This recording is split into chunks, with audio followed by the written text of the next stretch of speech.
into our supervisor reports. Just had conservation board meeting at Nelson's Park I did. last Wednesday Sorry, I night. forgot all Went about up and it. looked at the That's all right, I forgot. plan upgrades, and it's gonna turn out, that'll be nice, they'll start on it later this fall. For upgrades. It's gonna be a combination of the employees themselves and, past. Call them electric, and then doing some of the wiring. And then moving a couple hydrants, or at least one hydrant, so I'm sure they'll have a plumber involved as well, so. But that'll turn out nice. When do they hope to do that? Probably after Labor Day, I'm guessing, after the Thank you. bulk of the camping season's over with, they just don't want to tear the campground up. Right. This time of the year, so they're getting the plans put together for that.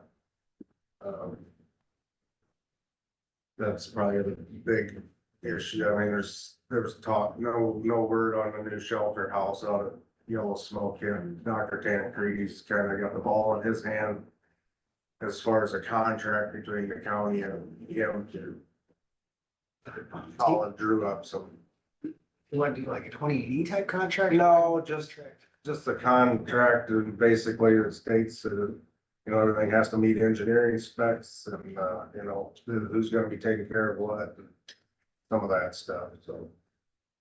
Just during his lifetime, what do you think it'll I think there'll be, go past that? I think it will, yes, I think there has been some discussion of, having some funds available for continuing maintenance and stuff, that come along with it, so. That'd be really helpful. Right, that'd be great.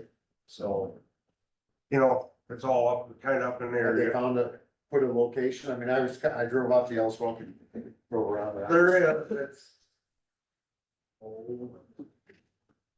Like, Between the old tubing hill and the nature center, okay, overlooking the pond. on the Tubing Hill side of the On the road. tubing hill side of the road. Yeah, okay, yeah.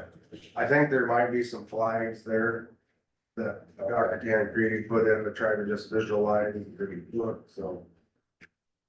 Are they getting, and something else I noticed, I guess, was the frisbee golf thing. Do they get many people doing that? Or I guess I can ask on that, I think. They've got, you know, I don't know the numbers, I guess. Okay. I'm just curious, it was, when I first saw everyone say the hole or whatever, I was like, what's that? And then my mind kept going and oh, that's what that is. Right. Yeah, I think it's being utilized, but I just don't know how much. Get some, more word gets out, the more it get utilized, so. The only other thing is that, the fishing dock, the handicap one that was going to be donated by Ken Huntley's family, it's turned out to be way more expensive than what they raised like $8,000 and the estimate was closer to 50,000. Ooh. Oh, wow. Yeah, so they're a little short, so they're trying to figure it out, so. So you make that halfway out into the middle of the lake or what? Too bad there's not some grant opportunity. Yeah, I think they're exploring that, and the biggest share was their secondary roads doing the substructure for it, so. The piling and the beams and stuff, so. You would not think, It does, you know, it's just crazy what stuff costs. cause the dock, I mean, it's, you know what I mean, it's flat. Mhm. You wouldn't think that there would be much difference from a handicap accessible dock to a normal dock, right? Yeah. They're all, Yeah. I don't. Boy, I don't know either. But they're looking. And it has to be smoother, you know, like if you got planks in a wheelchair or something, Right. especially if you turn some of them wheelchair wheels are kind of narrow. I suppose there's a little bit more surface structure to it or something. A lot of docks are just planks, you know, So it's kind of in the holding pattern now. right, I'm just guessing here. I don't know. Let's try. right. Yeah, but they're contemplating putting more on the one in the kind of the corner of the campground, that fishing dock. It's kind of up in the air what they wanna do yet, so. Did they say anything about the water levels being back to normal or, you know? No, nobody said anything as that, but. I mean, all of our ponds are, I mean, they're running through the overflow. Wait, Tile lines are running from talking to farmers that weren't running before, so I would guess it would be, Or did they, like Chris ever say anything about how the fish population, I mean, do they have much I don't think die they off got with that low? low. I think those ponds are steady enough to where they held their own. And nobody ever, yeah, even through all the last couple of years, Chris never did say anything about water levels being a concern, so. so I'm just thinking, I mean, if my dad's got a farm pond and there we bought some 4x8, we got a floating dock. And it's a 4x8 big plastic, probably maybe this thick. They just float and we connect them. And, we've got 3 of them, so, you know, you get out there a ways. And I'm just thinking that, I mean, you could wheel a wheelchair out of out there. that, would they be stable enough for somebody that isn't fully mobile though? I mean, do they push around like a boat? Not as much as a boat, but, I mean, they do have. We put some pipes down, they got attachments, you know, on the side of them where you can put pipes down through them, into the ground. Okay. And so, I mean, even though it floats, it rides up and down on those pipes that are in there, and those were in, really slurry stores for hog, you know, confinements. They'd sit out there and they'd have the pump, the motor and stuff sitting on, that's what they were designed for. Oh, If you see them in the middle of Yep. those slurry stores with the big pump and motor and stuff, and they're float out there, that's where we got them from. I'll be there. But, we use them as dock, Creative. but, interesting that it's that expensive, I guess, I'm sure ADA gets involved and. Oh, of course. Yep. Well, Use the word Got some handicap. Right, I think Paul's estimate was between 30 and 40. I mean, ours don't have any railing, I'm sure you'd have to have railing around them. oh, We have to take that all into account. right, Right, you can't just do it for like free. Chris said, you know, sometimes he charges for it all, but sometimes he don't, he said just, that was his estimate, and that's what he's got, that's what I asked him. Right, Yeah. exactly. Cause I mean, if you're gonna hire XYZ company to come do it, it's probably what it would cost, so. At least that, probably. Yeah. Other than that, that's about it, that's all I have. Great. Only thing I got is, last night, I had Eventide, had a Wesco meeting last night. And, Wesco's fiscal year ends June 30th, and they're doing well. They're looking at, profit for the year of just around, probably end up around $1 million. And so that's good. They're full as far as, staff. I think they're 3 short on staff. They are got 138 as number of staff, 178 as the number of people they serve. They did have new starting wage at Wesco is for a level 1, and that's, is $20 an hour. Level 2 is $21.25. So, they're getting their pay up there, and they think that statewide, I think Clay said that most entry-level jobs are paying about $16 an hour, and they're at 20, which allows them to get more people than what others do, and so we made that decision about a year ago to raise the pay, and that's been successful in keeping people there. We did purchase a lot to build a house, so we'll start construction on a home hopefully this summer yet, and, Did they talk any more about or give an update on, the state having to change the number of people in the house? I mean, from, like I said before, I guess from, my source with the state of Iowa is that the governor will not Hold out. give in to their demands. And so I think as long as the governor Reynolds is involved, unless the federal government would like I've said, tie their Medicaid dollars to that decision, and they haven't done that yet. I think just throw a wrench into the whole thing. Yeah, and the homes we're gonna build are gonna be 5 bedroom, but can do 4. And so, they'll be equipped no matter what that, the government does, which is just, it's just kind of, it's disappointing, I guess, you know, when the feds try to take that kind of control, when local level says, hey, this is what works best for us, Yeah. you know, and not listening, it's just frustrating. I would to say the our, government. our Wesco does an outstanding job. They really do a great job. Clay's been, I think Clay mentioned last night that when he came, Wesco was $56,000 in debt. And now they have a cash position of just approximately about $4.5 million.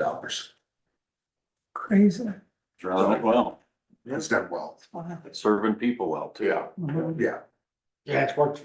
And that's something that, we talked about, long-term is that, you know, as far as expansion is concerned, can Wesco start doing some things with other entities within the county? We talked about CDC Yeah. and starting new businesses for some of the people at Wesco, Yeah. you know, looking at other communities as far as Carroll, Harlan, Ida Grove, you know, is there things that we can do as far as expansion, maybe in the Denison location, yet reaching out to those communities or going to those communities? Is there things that, you know, Wesco could do? You know, So that's gonna be a discussion that we as a board are gonna have moving forward. here would be something to take back to them. You know, on further mental health type things, you know, I mean, maybe, I don't know what kind of revenue can be made. You know, obviously you don't wanna do something that's gonna dry up your kitty that you've been able to build, but. You know, the mental health thing, you know, that the law enforcement has to deal with, you know, I mean, I don't know if there's something, you know, since we're not supposed to be in mental health, but Wesco is obviously, you know, skilled in where Right, there's some right. challenges that way. So I mean, I don't know, I'm kind of trying to think outside the box here. Is there some way that they could help our law enforcement when they have these issues? Because gosh, we gotta go so far and you know, I mean, go to, you know, is there anything that could be developed that way, you know, I mean, like, without. Just to add to your point, You see where I'm I going? do, I guess Craig, how does Wesco fit in the new changes for behavioral health? Well, There you go. Thank you. it was brought up, is they're kind of waiting to see You're what roping me in. what the state of Iowa does as far as the districting is concerned. And then I think after we determine where the districts are, then we'll see, okay, where do we fit in this? So I think that's kind of what Deidre, who's the assistant to Clay, kind of said last night, is we're kind of waiting to see how this districting thing all pans out. But you know, it's because it's kind of like the steps, you know, it's something we know is actually very successful. Yet here we aren't gonna call it a core task. And so it could end up getting Yeah, the dropped. We stepping don't- stones is full, there's 8 people in it, there's 7 people on the waiting list. Sir, I mean, but that's something that keeps people from being repeat offenders because they're having their issues, you know, I mean, helps them get going again. So maybe it's, you know, that's the kind of thing I'm thinking. Has anyone brought up bringing Kelly Garcia out here and having her tour Wesco and stepping stones? Cause I know she's been. No, That's actually a great not that idea. I'm aware of this. She's been Good idea. traveling, she met with us at the MRHC at the hospital in Manning to see a substance use wing, and I mean, she's been good about getting out Yeah, and trying to see what facilities are actually doing. and maybe if she could see a couple of yours. Right. And see how valuable stepping stones is, maybe that helps that. That's a great idea. Dave. Yeah, I'll bring that up. And maybe Appreciate she come out and help identify how Wesco could fit in to a, you know, behavioral health change. Right, Excellent. There we go. Like that. I don't know if that's the phone. Gene? Gene, you on? and the only other thing that I'll just give another little tidbit, Crawford County. But if you wanna know how fast Crawford County grew, I was kind of amazed by this, but this is the census. An 1860 census there was 383 people living in Crawford County. In 1870, it was 2,530. And in 1880, it was 12,430. Wow. So that's how fast. We did all that without a gold rush. Right, I mean, that's how fast, we talk about infrastructure, Yeah. there certainly wasn't that then, but that's how fast Crawford County grew. Where do you think they all came? Just from the east to moving west to just. Looking for opportunity. Yeah, I mean, our family itself, when we settled here in the 1880s, north of Vale, and we came from Johnson County, Iowa. And so we first came across on the boat, went to Johnson County, eastern Iowa, and then I think western Iowa wasn't settled yet, and so they're like, we're going west. I don't know. All if the they- railroads. The West Young Man. Yeah, When the railroads came through, I mean, they were tasked to establish towns and stuff. yeah, you look at like all of our towns, how they follow the railroad, that's a great point. Look at the age of the towns. Yeah, I mean, all the Tyron Sesquies moved this year. because of the railroad. I mean, imagine that lifestyle of, I mean, that wasn't right a choice, it was, we're moving to what we think is better. And then the unknowns to just get here and what you're gonna find and. I know like Grandpa Louie's grandparents, Well, somebody- they were only like 16 when they left Germany. And they said, we know we're never not gonna see the family again, see you later, they jumped on the boat, came over. Made a life. Looking for new opportunity, but you know, And now we have, using the right, railroad, you know, if you'd People ever can't read put their phone down. them books by Peter Zian, what's about geopolitics and stuff.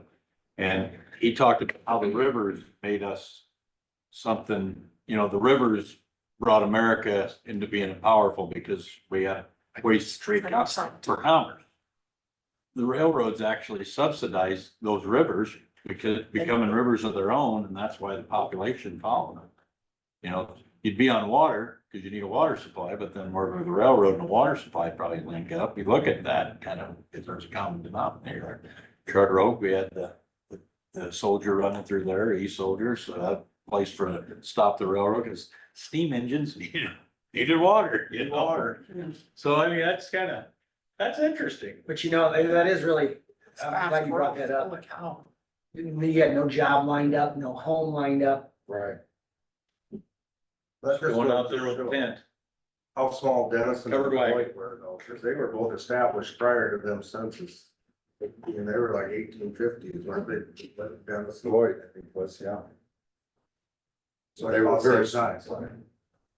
That was down on the river. Interesting. Story. But I know, I mean, it's just different. Yeah, that's pretty cool. Time has changed Yeah. pretty fast. Oh, yeah. I mean, I can remember when I was, in my previous job, when I would talk to, finance farmers, there was a guy up by Fort Dodge. And he had one of the oldest century farms in the state of Iowa. I think it was the second oldest. It was like 1850 something, that his great grandfather, from Indiana came there, settled there. He said he wanted this farm, homestead this farm. Then he was told, hey, there's a better farm in Missouri. So he walked to Missouri. Oh, And on his way, he would work for farmers along the way for food or maybe a little bit of money. And went there to Missouri, looked at it and said, no, that's not as good as the one in Iowa. Walked back to Iowa, then was told there's a better farm in South Dakota. Did the same thing, walked to South Dakota. Looked at that farm, said, nope, the one in Iowa is better, walked back, wrote a letter to his wife and said, in Indiana, and said, bring the wife and kids and the horses. You know, Finally got a horse. and the trailer. And so the wife had the horses in the buggy and threw the kids and all their belongings in there, and then she trucked out to come to this place in Iowa. And while he was building the house, I'll be darned. and it's like, Wow. wow, that is just Can amazing. we complain more? Right, I don't have my darn internet connection, I don't have internet, oh man, day's done. One thing like back then in Iowa too, you know, when nothing was tiled out, No, you know, you had probably a lot of swamp, marsh ground that, you know, to find that good ground and right, see what it could become. Our hills don't always do the best, but they always do. No marshes. Right, water washes away on it, That's right. but anyway, that's all I got. That's really, that was neat. That's cool. Thanks. I'm getting to where I actually kind of look forward to his answer. I do too. It's good to educate us, keep us excited about our county. Do some searching. That's amazing. How would they have collected those census information back then? Yeah, You know what I mean? Right. Literally, I mean, I think they went Out door there to on door, foot, from what I can read, I mean, they would say this was the person, people in that household. And sometimes they would even name, if you wanna say, nieces, nephews, or other people that were living there, but weren't their kids. Craig, do you know, oh, not a lot in the Yeah, old days. exactly. yeah. Exactly. like in Oklahoma when they had the land, like one of my favorite movies, The is Far Sooners. Away. You know, when they have to, Have to actually stake it. yeah, Right? did Iowa ever have anything like that? I don't know, I never heard. Not that I'm aware of. I didn't know if they incentivized or just to get the Right. initial, Yeah, Get people- homesteaders or whatever. I don't know if I'd have been Yeah, rolling that's across interesting. here, seeing what we, like, give it about another week when it gets real green here. Been hard for me to walk past this. Yeah. That's probably just the, Yeah, I mean, in 1860, there still had to be Native Americans here, yes. Certainly. Oh, yeah. So I'm sure they weren't counted, I'm sure they weren't. cause I mean, no, I'm sure they're all gone now, but he used to talking with the Indians down by the Soldier River and stuff, and so, how times have changed. Yeah, Nomadic people still floating around and. still being nomadic. I mean, I was born on my great grandfather's 85th birthday. And he passed away when I was 19. So he was almost 105 when he Wow. died, born in 1877. And, he used to tell stories when he was over, north of Vale at that farm. There's a creek that runs through there. And he says, I can remember going down there washing my clothes and there'd be Indians washing their clothes at the same creek that I was at. So, I mean, that was in the 1880s. Yeah. cause I just wonder how that worked, like with acquiring land. Who did you buy it from when they first started coming out here? Or who did, Well, my great grandfather homesteaded over there west of Ricketts, right, did the state sell? like where Melvin Goslar's farm was, Cal, you know. Yeah. That was my great grandfather. I think there were state land agents that Yeah. were Had in to have. control of it. Probably whoever our county seat Because if it was, Of course, then it was out that way, it was actually still part of Monona County. Mm. Yeah, that's right. Well, there was a Iowa land rush, just looking up very quick. There was. Yeah. Yep. In the 1800s. Yep. I mean, fertile ground, everybody always was, you know, especially, you know, our Irish and German ancestry. I mean, they were all, a lot of them were agricultural descendants, so. when is there, so you look at like Manning and Manila, Manning was a German town. Yeah. German influence, Manila was an Irish town, Yeah. how they kind of settled in. Yeah, and settled in their clique, yeah. I think that's part of the rivalry back in the day, you know? Right. Right. And I'm a mix of both, so. Same here, same here. I mean, Schleswig certainly German Yeah, influence. Yeah, But yet you go down to like Ottoman, it's Danish, or, you know, Elkhorn. yeah, Mhm. Yep. They did kind of Cool. stay within their own. I model it a lot as. your language, Immigrants that are here today, I mean, they're very family oriented. yeah, yeah. Yeah. They stuck to it. and they stick it. That's all they knew, was their family, and they worked together. And then generations, they started venturing out. You take a Well, they started social intermarrying. class, so they'll talk about how we stay where Yeah. we. They didn't have to walk very far to Stay find in a your husband or a wife, linguistic group, quarter mile maybe at most. that's pretty cool. I mean, I mean, my family, the name Dozark is Czech. Yeah, And so a lot of the Czechs, I think, were in the Vale area. in the Krajiceks. Is you look at the,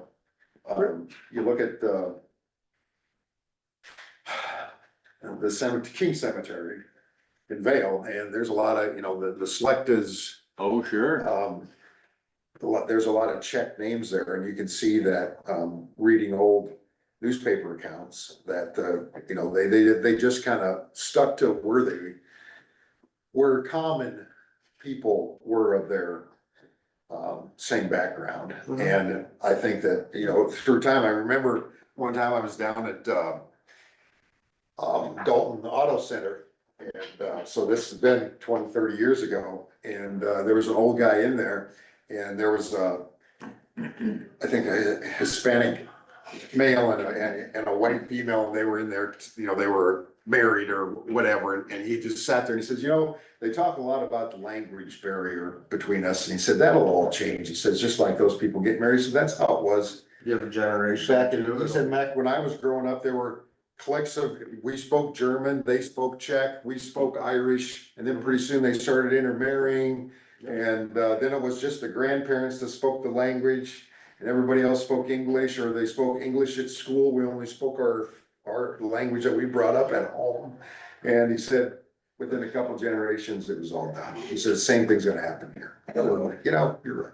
Yeah, it's funny you say that, because I remember as a kid baling hay for a lot of the neighborhoods, and it was just a few of the older farmers that still spoke broken German, or, Yeah. you know, they could still speak it or understand it, but it Right, was phasing out. right, yeah. Like today's Spanglish. Yeah, Mhm. you bet. And you know what? I've actually been asked questions about that before when I was out campaigning and stuff. I mean, the easiest way to determine that somebody's actually here to make this home, you know, and invested in the same things that we're invested in, is just look at their kids. I mean, most of our Hispanic kids, one generation after the family came here, you can't even hear an accent in their voice. Right. I mean, it's just, so they're here. Yeah, they may still love their heritage, like no different than we do, but I mean, it's, they're here, this is home, and it's kind of what we're after, right? Plus, well, Fernando Sanchez is a good family friend of ours. He just had a third daughter graduate, third kid. He texted me the other day, after 20 years, he finally got a citizenship, Wow. and he's been working at it for 20 years. Trying to do it the right way. I 20 didn't, years. I didn't wanna even ask, but I think it cost a lot to get it. Yeah. Just all the legal fees and the process of it. But his kids, I mean, like you said, intermarrying, or not that they're married yet, but Shouldn't be that you know, expensive. his son's living in Shouldn't be that Ankeny, hard. his daughter's gonna go I to can see welding Texas school, and just seeing DMAC and what their Carroll, dedication you know, they're is. invested in the community. He still Shouldn't owns break his 'em. home property back in Mexico, but he said that we'll have it just to visit, but our home is here now. Our kids are here, you know, they're going to school here.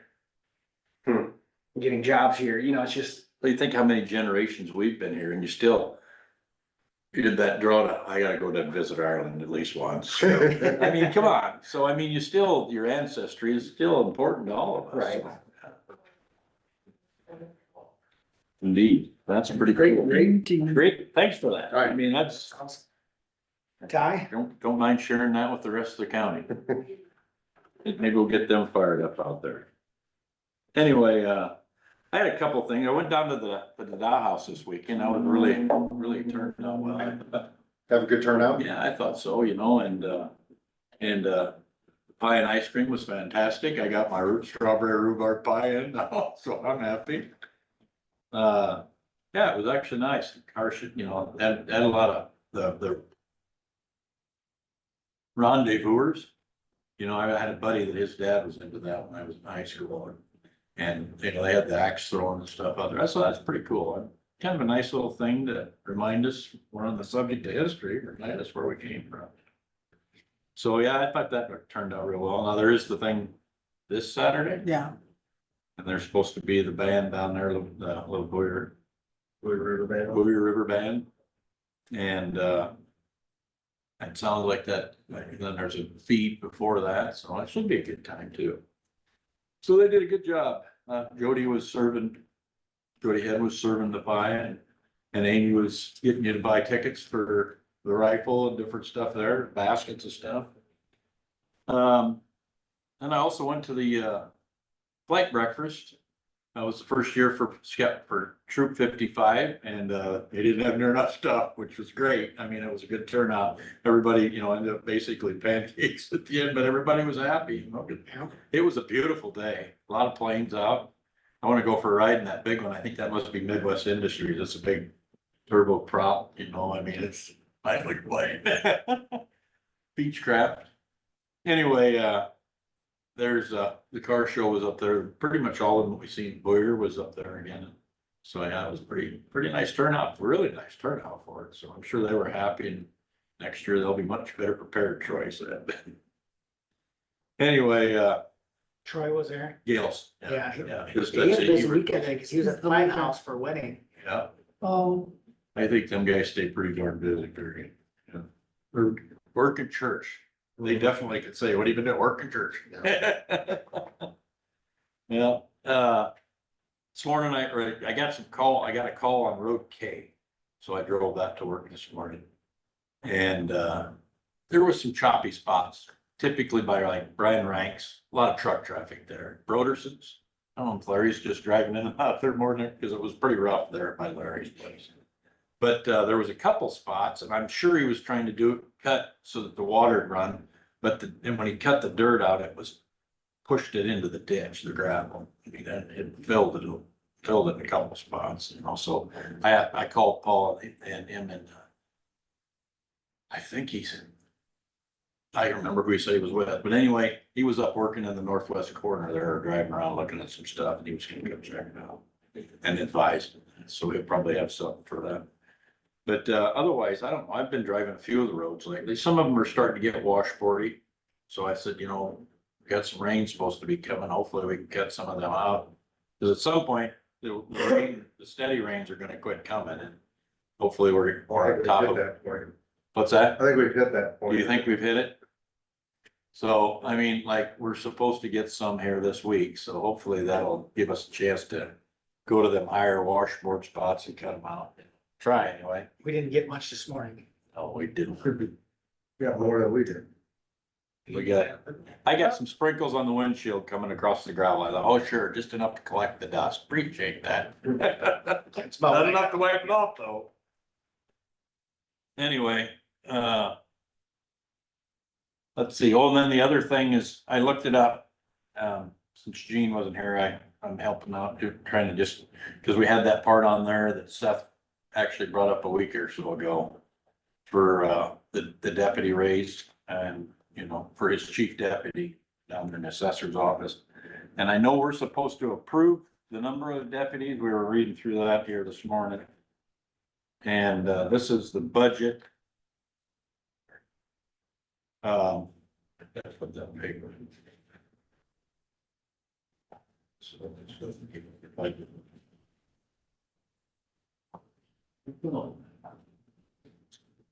Too much stuff. There we go, there it is. So anyway, I was looking through the minutes to see if we approved for Seth, you know, because when the new deputy or the new assessor is appointed, then we have to approve deputies for him, numbers. And I'll just read this to you. Immediately after appointment of the assessor and at other times, as the conference board directs, one or more deputy assessors may be appointed. And and it was in the minutes. Here's the minutes from May 9th. Discuss appointing deputy assessor and potential new hire. That was on the minutes, so we obviously hadn't done it yet, and that was just a discussion point, not a take action. So apparently, we haven't set down the number. I mean, but he's got it in to give Maddie the deputy assessor or deputy, the chief deputy position. And I guess that's my only question. Do we need to approve that first? I did look through there to see if there's money. And that's a pretty it's small. all, Anyway, we left, and I talked to Kyle about it, and we did leave 95 in there because we didn't know what it was gonna cost to hire a deputy or an assessor. And we left 95 in for that. And under deputies, we actually left or put in 136,666. So apparently he must have been figuring off that 95 when he wrote up that, he must have been figuring out percentages. That'd be my guess, since that's such an odd number.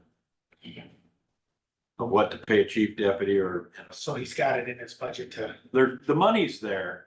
I just don't know that, you know, if the formality of that board saying, we'll authorize you one chief deputy, or we'll authorize you two deputies, or you see what I'm saying? I don't know that that was done. what did 441 say? The code? I think a different paper for that. Immediately after the appointing of the assessor and at other times as the conference board directs, one or more deputy assessors may be appointed by the assessor. You want me to get Jean on? She's actually moving this morning, driving. Is that her on though? 5617? I don't know if she can unmute or not. 6'9", 6'7". No, I guess I could call her. You look. Well, that's not her. Oh, But okay, it could maybe be it's yours. not her. Okay, want me to call her quick? Cause she was doing more of this research. Sure. My question is, if he has the authority to do it himself anyways within Iowa code, then all we are doing is passing it here for your change, you know, for payroll.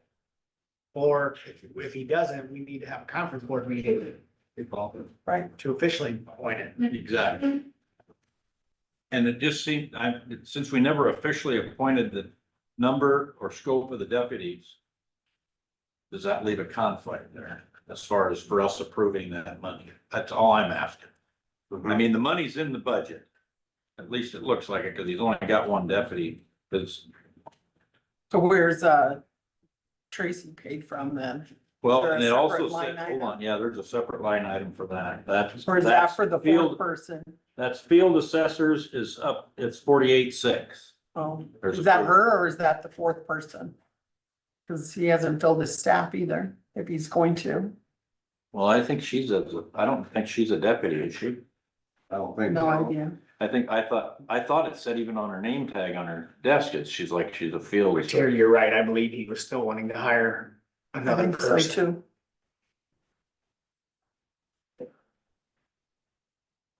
Or we wait till Colin's back and have him advise us. Advise us on, I mean, I'm not against the funding, and I think the funds are there because it was budgeted. Now, I just want to know if we're on the 441, if we're doing it correctly. Because we didn't necessarily direct what he should have for deputies. Right. At least I can't find it in the minutes. Right.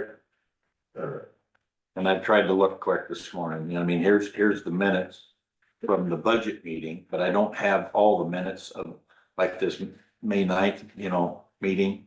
All I got's the agenda, what was on the. See, the way, I mean, I don't think everybody's opposed to him having a chief deputy, it's just a matter of, do you have a conference board meeting to To approve, officially do it, or does he have the authority to do it himself? since we're trying to do some I mean, things. to right. me, when I hear that, it makes me sound like he has the authority to do it himself. I mean, He has authority to hire, but we have that's how I take it too, that he has the authority to hire, right, so if he's but the gonna, board directs one or more deputies may be appointed. so we just tell him, hey, we just want you to have one chief deputy, or we want you to have two chief deputies, or we want to have three chief deputies. Yeah, well, And if we one just chief tell deputy and him one one, deputy. then he says, okay, here's who I'm appointing, and we're Yeah, done. that's how I take it too.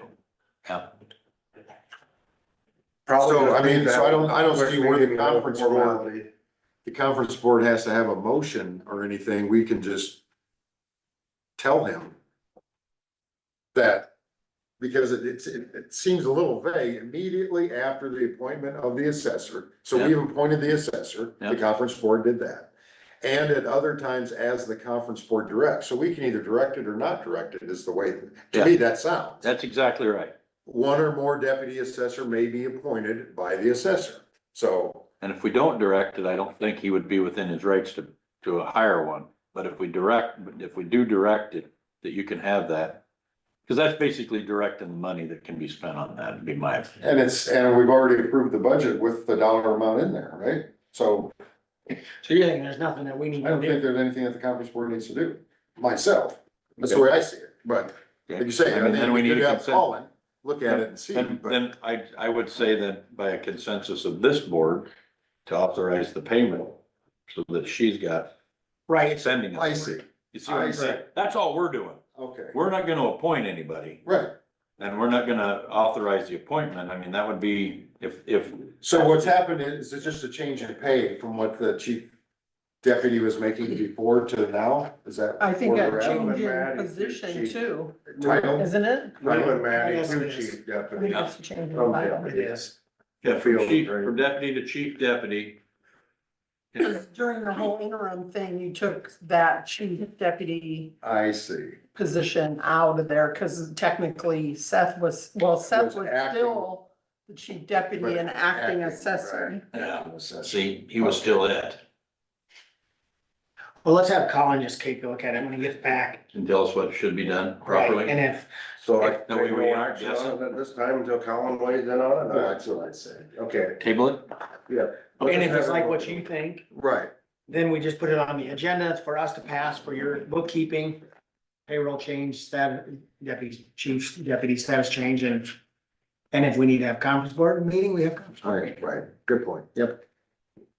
Would it be wrong at times like this to have like a chief, a head of the mayor's department to call or head of the, you know, school Right. board, pick one person, the contact point. So if there was a question, We would have to, we wouldn't have to call The whole meeting. whole meetings to say, what's the school board think? Right. If you guys wanna call amongst yourselves and talk it over, let us know. Yeah, Kind of like what they. because they're really not interrupting Tree the or quorum One tree. by getting together as their group, because the quorum would require us. right. So they could actually have a phone call and they should, you know, even if it was a conference call, wouldn't you think? You know, Kyle, that, to me, that even would be nice for going forward for conference board meetings. I know they mail that out, but Correct.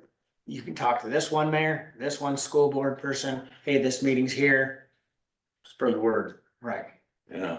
Cause how many times have we heard in Pat, well, I didn't hear, I didn't know, Oh, It I'm was hearing about there. it for my meeting tonight. but if you have that point of contact for each entity. Mm-hmm. And I sent it out, so I know everybody, all the emails that we had anyway. Yeah, I think that, but just a thought, cause that would, at least you could reach out and call, say, hey, this is how we take it, what's your take on this, you know? That way, Get a consensus. all falling on this five, Yeah. when it's not our, it's a board bigger than us five, And we only have a few of them, but we have them. right?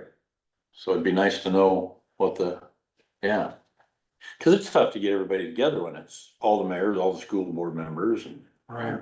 Especially a during representative from each the school. summer, and baseball and softball and There's always vacations something. and everything going Dance. on. Yeah, Good luck. exactly. Let's just wait on that, have Colin look it over, make sure we're not stepping out of bounds. Right. That was my concern. Yeah. Make sure we're doing it right. Sounds good. Okay, yeah, that kind of covers mine. I mean, I didn't have any, they canceled our ag leadership meeting. When do you go to, Florida? Florida's in July. July? Yeah. That's, second week, I think. Mhm. I seen it in, I go to DC. Oh, yeah, it would be. you know, What's DC? That's that economic development deal.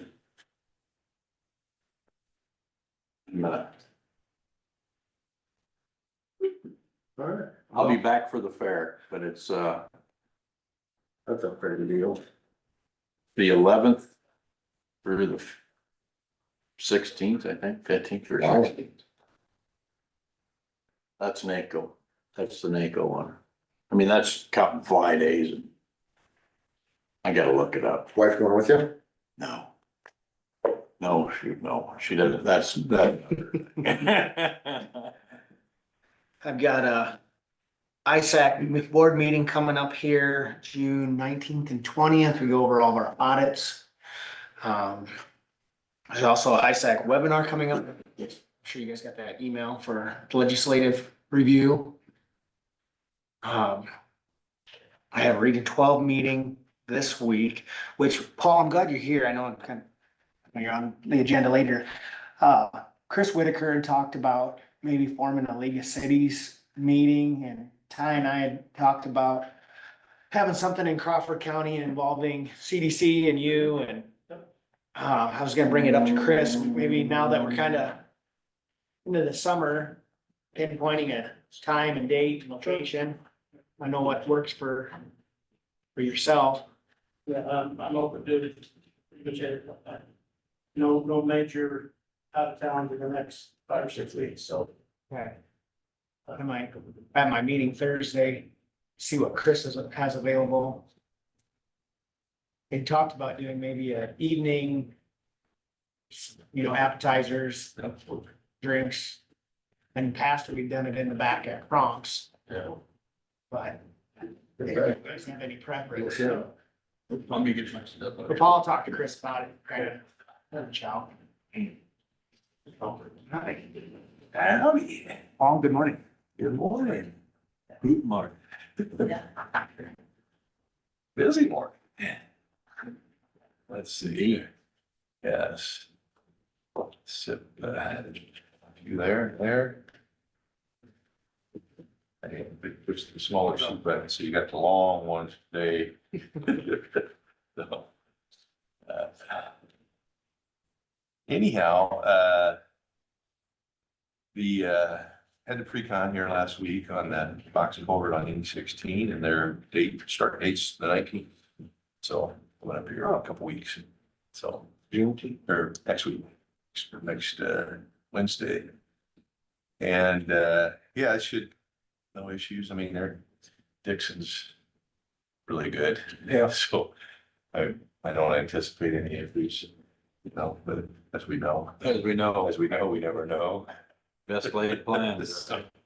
But I was up there this morning and yeah, that's gonna be so nice. We'll get rid of those bridges on those paved roads. It's a narrow one. And it's kind of poor condition. You won't even know it's there. It's kind of like east of last week, we did that one there before we did the overlay. We took that little bridge out, box culvert in, you just sail right through and don't even know it's there. So with those, smaller drainage areas, those opportunities present themselves. The box culvert's a really good option. So it's a good one here. Manila Maintenance Shop was down there yesterday. They're still working on the electrical and the heating, a little bit of plumbing and stuff. And so it's all coming together. And the yard looks nice. I mean, it's shaping up really nice. Coming together. Yep. So we'll have a grand opening, ribbon cutting. Henry with the scissors. Did we do ribbon cutting on a county shop? Sure. Andrew will be smiling ear to ear when that's done. Yeah, they're pretty excited. It's all working out really well. I drove the wife past it the other day. She said, well, that's a nice building. I know. It better last a long time. Yeah, we don't like that one of those in our backyard. I think that's what she was hinting. Could you have one of these? I said for 400, we're gonna have probably 475 in it. The bid was 396, but we got $50,000 for the concrete. Adam Height, by the way, we took quotes and it was low on that. And so that'll get done here this summer sometime and. That building will We be got the there a long asphalt. time. Yeah. That building will be there a long Oh, that time. building will be there for 75 to 100 years. And if we Yeah. don't do it now, imagine what's gonna cost in 20 years. Oh, you ain't kidding. That's exactly right, Dave. I mean, everything just keeps going up and so. Yeah, 400. It was bad, it was badly needed, Double. and then you go from that and you look at like Charter Oaks, which is the next one, would be just a shop just like this one. You got the place to build that, so, just finding the money in the budget to where that kind of fits in. Well, and to me, it actually worked out even better with the location we have, like how you get into there Oh, now. everything's done Just great. right. Yeah, it's gonna be nice, settled in, so. That's going together really well. Great crew, they'll probably finish that 360th up this week and then move to U Avenue, just south on 59 in the east. Bridge crew, we had a crane come in and set the center sections. And then they just took it upon themselves. I mean, it worked out pretty good. They used the unloader and the excavator to set the one approach span. So I gotta give those guys credit. It is a really nice bridge. Turned out good. Oh, you're gonna like it when you go over and see that. Yeah, turned out real good. Can we get some more of these? Yeah, because there's no timber deck. Yeah. It's just put it, set it in place. done. Yeah, it's turning You out. have to scoop snow off it. There won't be any snow on it, no. Cracks right off. Yeah, I mean, it's solid as a rock, so good bridge. So yeah, they're gonna set the final sections. We're gonna bring the crane back, cause it's just, the west side's a little trickier to get in there. Said we gotta do this, so we don't have any issues with safety. And they did it on the other one, they had a level place, they could bring it with the motor and the excavator. It's great that they were able to do that, but we can't do that on the west side, so. So we bring that back in and set those, and by the time I get back, they'll be moved on to something else. So, nice project. Roadside crew basically just spraying right now, so, keep after that through most of the summer. On M64 from 141 north to O Avenue. They're gonna be doing some slurry leveling starting Wednesday. Probably either Wednesday, Thursday, maybe Friday. And so that's just kind of coming in the asphalt, you know, there's no joints cut into asphalt or placed in asphalt. It's a continuous ribbon of material. And it kind of creates its own naturally occurring joints. About every 125 to every 150 feet, and have a crack. And that's just the nature of the beast. And so we did this several years ago when I just kind of level those off. Slurry level, it's like a chip in bituminous material. And they're going to level that off so that that joint, you know, otherwise you feel that joint. So it's kind of a maintenance item. And eventually that'll have to have a rear on that. They're actually buck. Yep, rears up on you. It's to keep the driver awake, really. Well, it irritates you enough, yeah, you're right. If you can stay in the seat. It's not terrible, but it's just something you gotta kind of keep an eye on, so. I'll come back to the cat tour. Gravel haul is going really well. I mean, we're averaging 3,500 ton a day, which is phenomenal. When do you anticipate being done? I would say if we keep up the pace and the weather cooperates, middle of July, we'll be done. Wow, that'd be great. So, you know, and I know there's some concern from some of the local haulers about, you know, hey, you know, are you bringing in these outside haulers, which we need to have about 25 trucks because the distance that we're hauling and to keep the loader operator and keep everybody busy. And, you know, you recall the days where we had 6 trucks in October and we're still trying to haul gravel. That doesn't work very well. Was trying to get done right the day before Thanksgiving, trying to get Yeah, that gravel. And so, you know, so if truckers want to come and they're willing to haul for us, we're not turning them away. I We're did gonna get it done. talk to Barry, It's much more efficient. talked to Barry and Larry Saturday at Baumgartner. They were having expressed some concerns about the material coming out, that'll be all wet, not coming out of the trucks. So It is, it's terribly wet, but you know, I had And the rain, 14 inches, obviously. 14 inches of rain on it. There's nothing we can do about that. is there any? I mean, I'm sure we're buying some water, I guess. It's a small percentage, you know, and you just can't get down to that where you start taking moisture contents on aggregate the last several years. If you look at that, then we got a bargain. We've probably been on the positive. We've been on the positive side of it. Now you get rain, it all works out. They just expressed that concern. Yeah. And that It's a very low percentage. The granite material just can't have a very high percentage of water. And it's probably probably makes sticky. more when they're, you know, chewing off the bottom of the pile. The loads are gonna be. Yeah. The top, the stuff coming off the top is gonna be basically absent water. It's all gonna be on the bottom. Yeah. Well, 8 pounds a gallon. The roads that they have hauled on though, and But then it's the percentage, you know, that it can actually, I mean, if you have a 1 or 2% moisture content in an aggregate, you got basically water running out of it. So, Oh, Exactly. you know, you just can't hold it, can't retain a whole lot of water. It's not like soil. but it's bladed well. To me, after they put it on and then they It's bladed great it, material. it's really shaped the roads It's up. it's great material, yeah. And we've never had this before where we've got, you know, That's the other thing. was so how many dry. years have we had this much rain in that short a period of time? Right. You know, and so, it's really good material coming out of there. But, yeah, they have to open their gates up and they can't spread it quite as far, but I don't know what else you do, you know, Audubon County's falling out of there, Carroll County's falling out of there. I think we just deal with it. And we are doing some dust control. You know, you want to try to be a good neighbor, so there's some of those people over there, you know, we're the ones that are causing the issue, and if we had a hauler doing it in our county, we'd expect them to, well, like, I'm gonna be talking to the DOT this morning about their detour. So we're doing a little dust control, it's not costing a lot of money, but Audubon and us split a couple of applications, and there's some roads that we're just doing, and so there's like 2 areas that we're gonna put dust control on. Cause we wanna keep everybody happy and be a good neighbor, Mhm. so. But yeah, that should be done in about 5 more days, over there, so it's going real well. Other than the material being wet, it's, you know, we're keeping truckers and we're getting it done, so. Oh, good. Yep, so that's a good thing. And then we'll move from there up to Stratford's pits up at Lakeview area. How long did we stop that? Yeah. Cat tour, they come back with some dates. For in Peoria? Yes, this is for Peoria.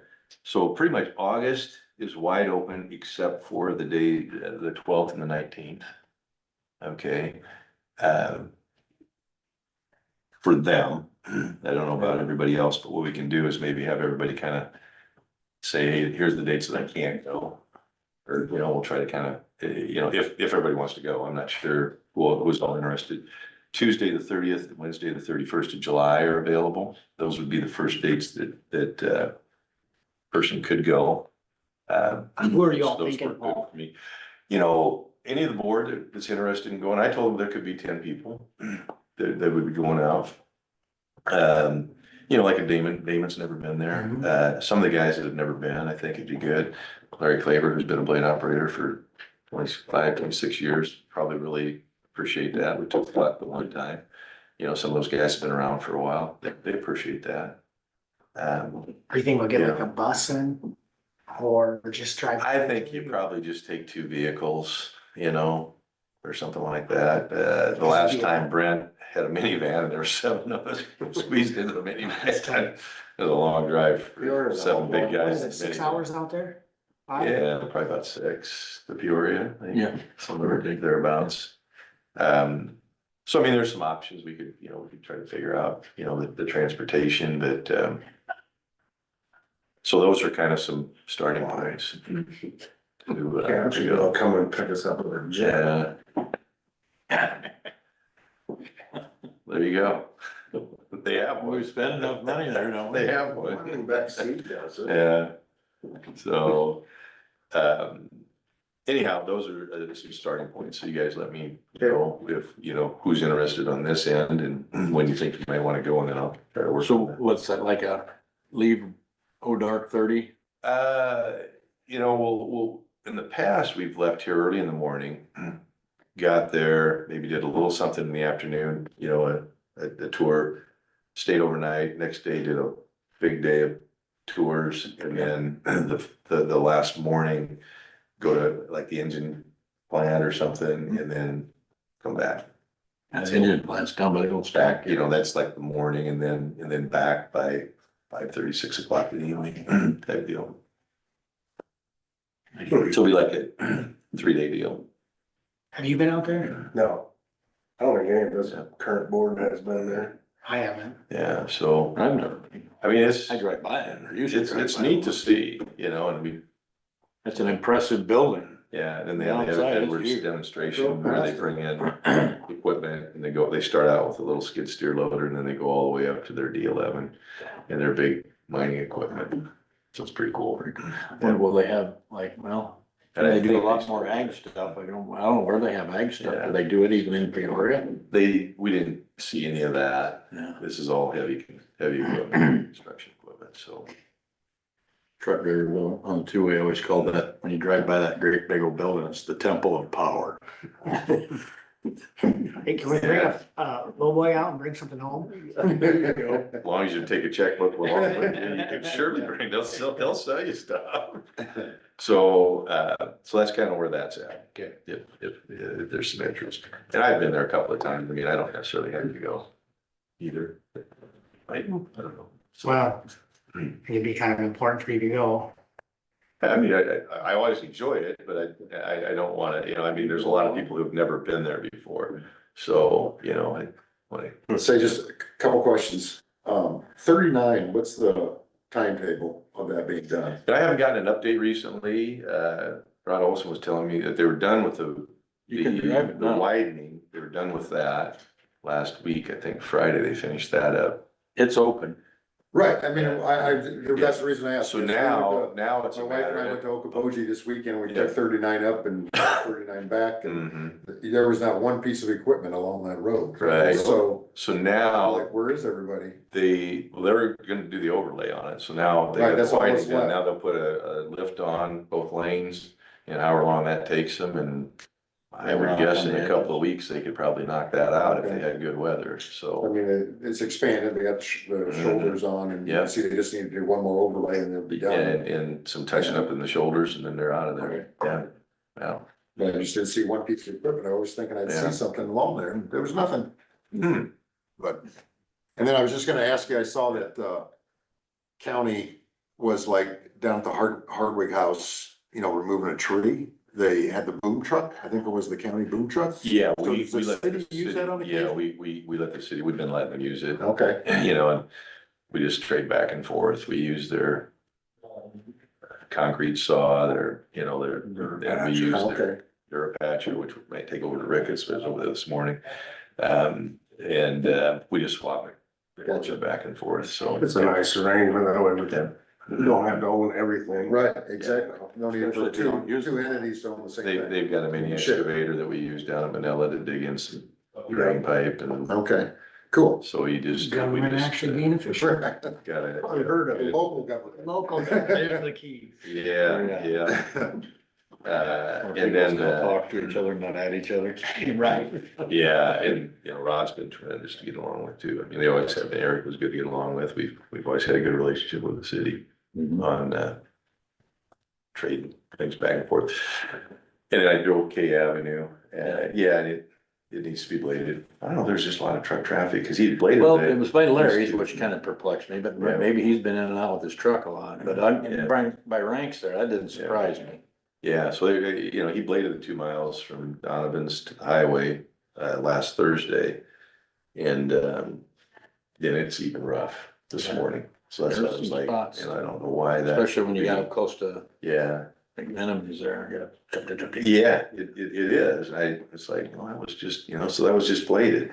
And that was, Thursday. yeah, and But it looked it's- like it, but it did look like somebody just bladed, must have been where he was cutting that edge there. Yeah, that's been done a while ago. Cause the rock was even kind of funky on the Yeah. road there.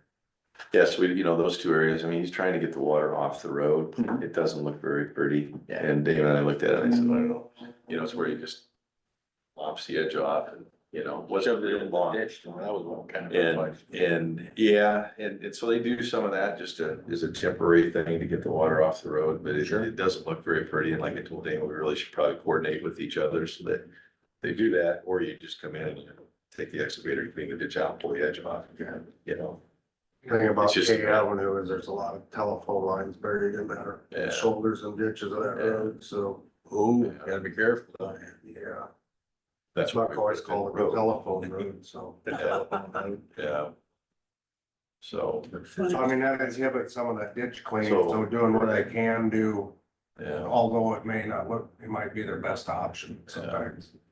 I just wondered like if you'd have mowed it and then brought that edge. Yeah, you know, now's not a real good time to be doing those types of things. I That understand. conversation too, because there's grown grass that's 3.5 foot tall. and But, yeah, it's. it makes these big sod balls everywhere. Anything with a little rain will do that. Yeah. So anyhow, that's what was going on there, and the road will be bladed and try to coordinate cleaning it up. Okay. I guess I don't know it off, so I noticed it around Cart Road, there were the fresh gravels, I mean, they blade it, but it just still hasn't been.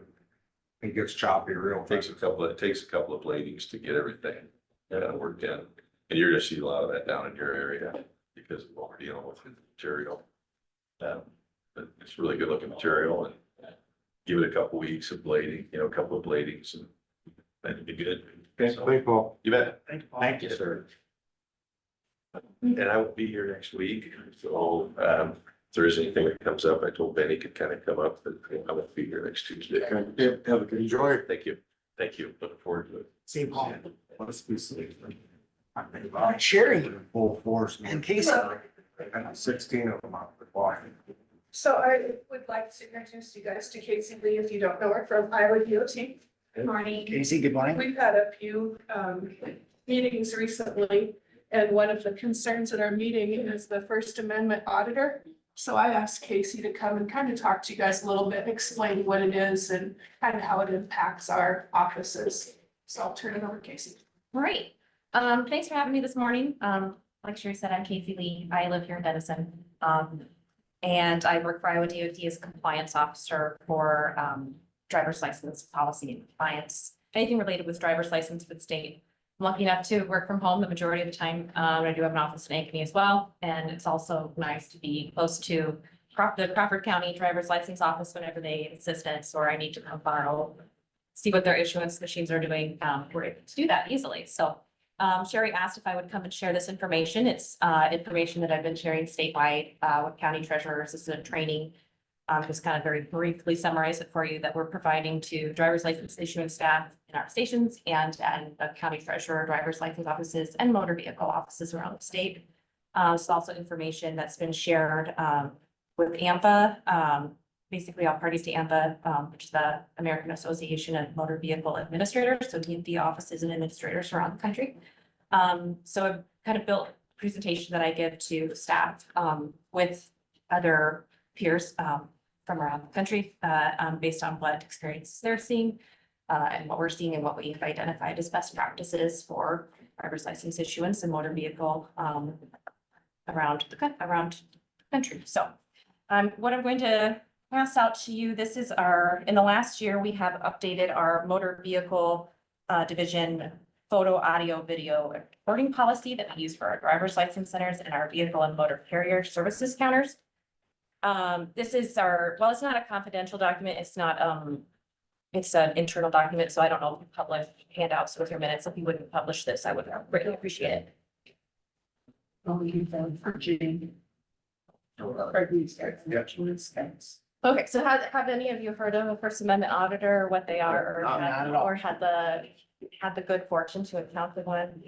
So it's this very official sounding term, but what it actually is in practice are individuals who have taken it upon themselves to be an activist and post information online about First Amendment rights. And they claim they're auditing DMVs and government offices around the country when they appeared with a video camera and are recording interactions going on in government offices, which in and of itself is not an illegal action. Where it becomes an issue that our driver's license staff that we take concern with is we need to protect private information, personally identifying information for anybody visiting and doing business with our driver's license counter or our motor vehicle counter. So kind of these individuals come with video camera and take a video of what they're seeing in these offices and then go post it online and tend to monetize it. From what we see, there's some 50,000 First Amendment auditors that have posted videos. I don't know how successful a lot of them are in monetizing their videos, but it is something that is growing. And in other states around the country, they're seeing a lot more than we are in Iowa, but we have had a couple of instances here in Iowa, which understandably our county treasurer's offices get a little nervous about. They don't want it to happen to their own office, but I mean, ultimately it probably will. What you can see in the policy here, so we updated this policy within the last year to kind of reflect encounters with First Amendment auditors. So we've listed out the relevant federal and state statutes and driver's license, similar to what you see, everybody's heard of HIPAA with anything medically related to the medical world.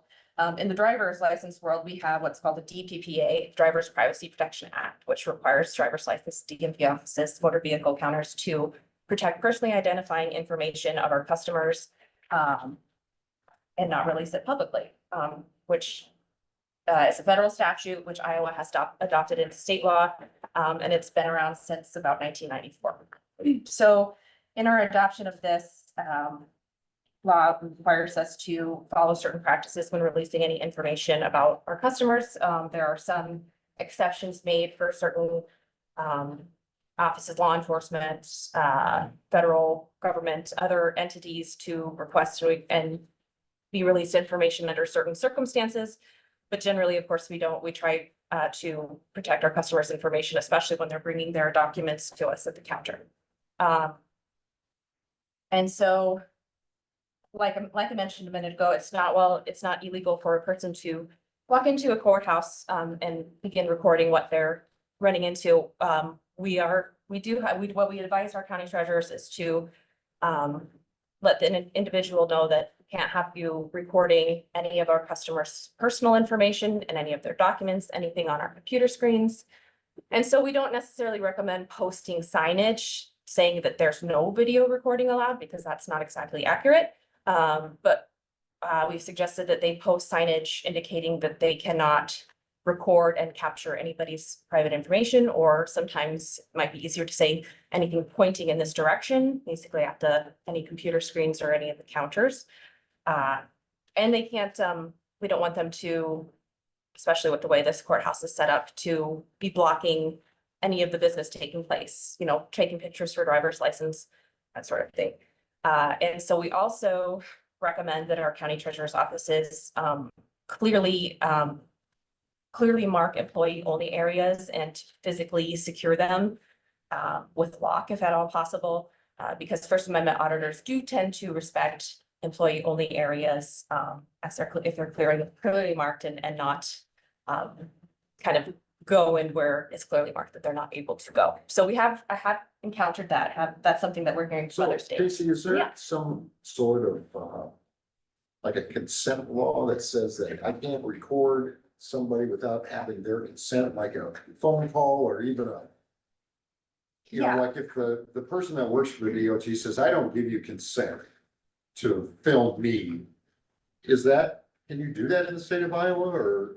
Cause I thought that sometimes there's some states like have laws that I can't record a conversation between me and Dave if Dave doesn't know that I'm recording. Yeah.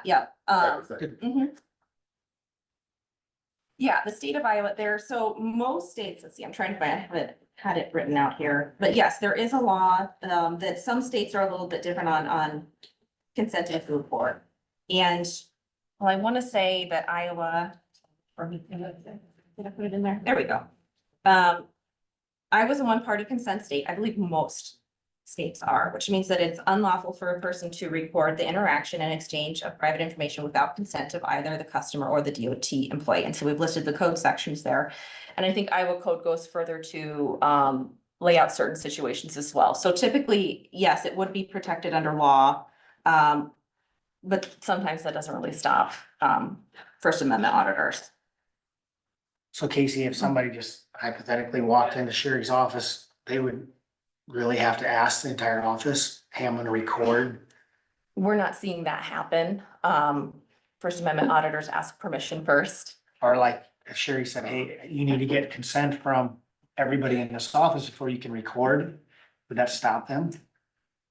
My guess is probably not, that they would come back at that with saying, it's my First Amendment right to record in a public place. This is a public place. That's my guess, is what you would encounter there. What they're looking for and just- is I'm sorry, what they're trying to do is they're trying to get you to react, because then they're posting it on YouTube and then they're getting all these hits. So you want to have, from what I understand, Casey, you want to have as little interaction with them as possible. You don't want to be confronting them. You don't want to try to get the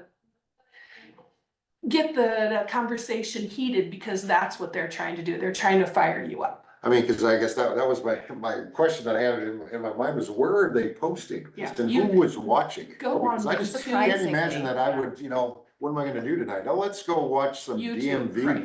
videos Right. at the local. At our last you know. training, Casey brought some of these along with her, and they were quite humorous. I mean, you get to I don't know if it watching was them. YouTube or TikTok or where, A lot but of drama's YouTube. Their drama is entertaining. intense. Well, Yeah. don't they have a lot, I've seen some with law enforcement. If Confront them. if law enforcement is called, that video is probably pretty much guaranteed to get more hits. Yeah. So That's what they would, I think, prefer to have something like that. Mhm. So It's that's interesting. objective. I didn't even know that, Their objective. I did not know what the First Amendment auditor, I mean, I thought it was something that It's was not coming Terry from coming Terry's into my office. office.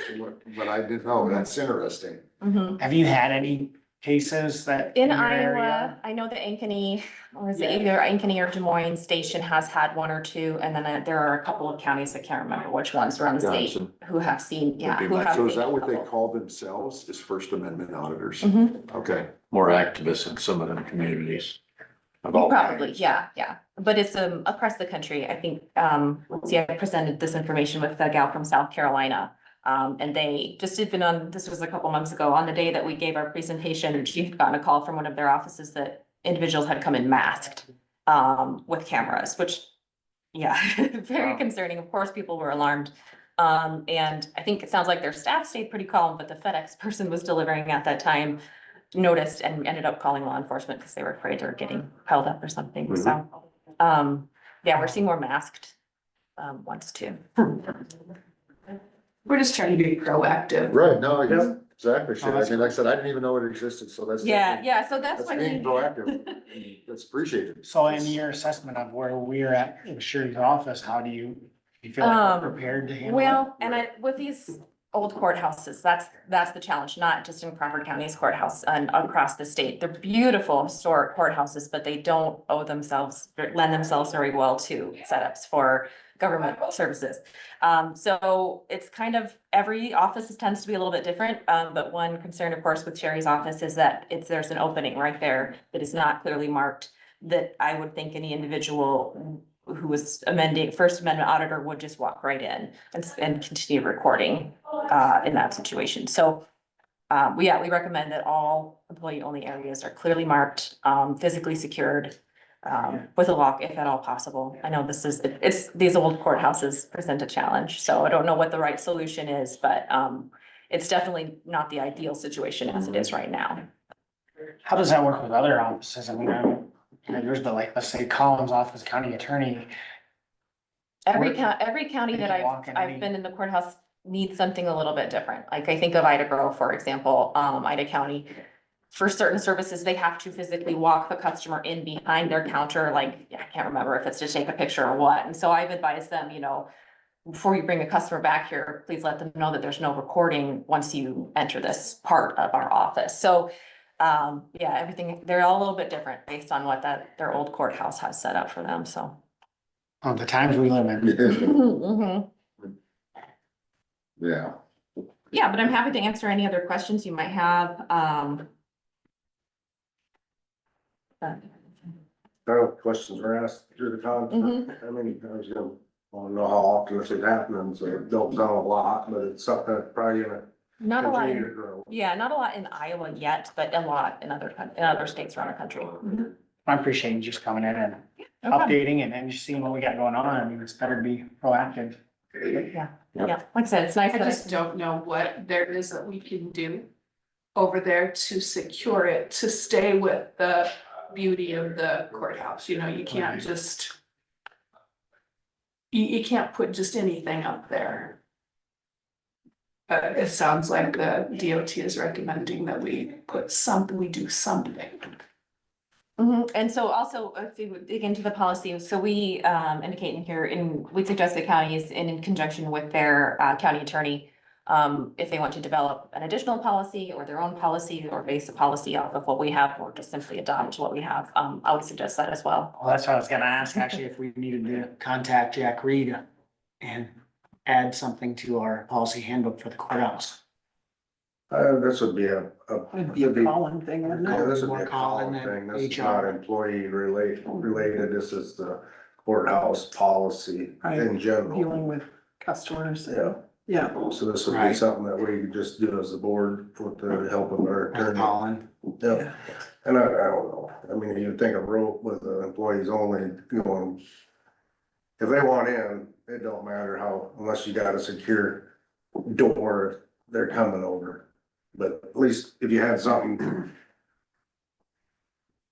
Saying, hey, now you're on our side of it, now you're on our side of the world here, and it's clearly marked. employee area only. Do you know, Just cross the path. has there been any office at the courthouse that has had someone come in and record They were anything? recording last year outside, but I don't know that they actually came in Yeah.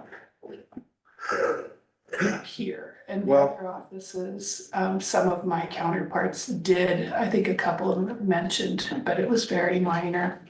Casey, do the First Amendment auditors typically push the envelope of I'm sure they do. I'm sure Yep, they sit there and. They like to get a reaction. I was just thinking, like, when the ladies are busy and there's just two of them in there. You know, I mean, they could be doing something, and somebody could just walk right in there. There's maybe this town. And by the time they'd catch them, they'd already be back there. So, yeah, I could see 26-mile hot wire. That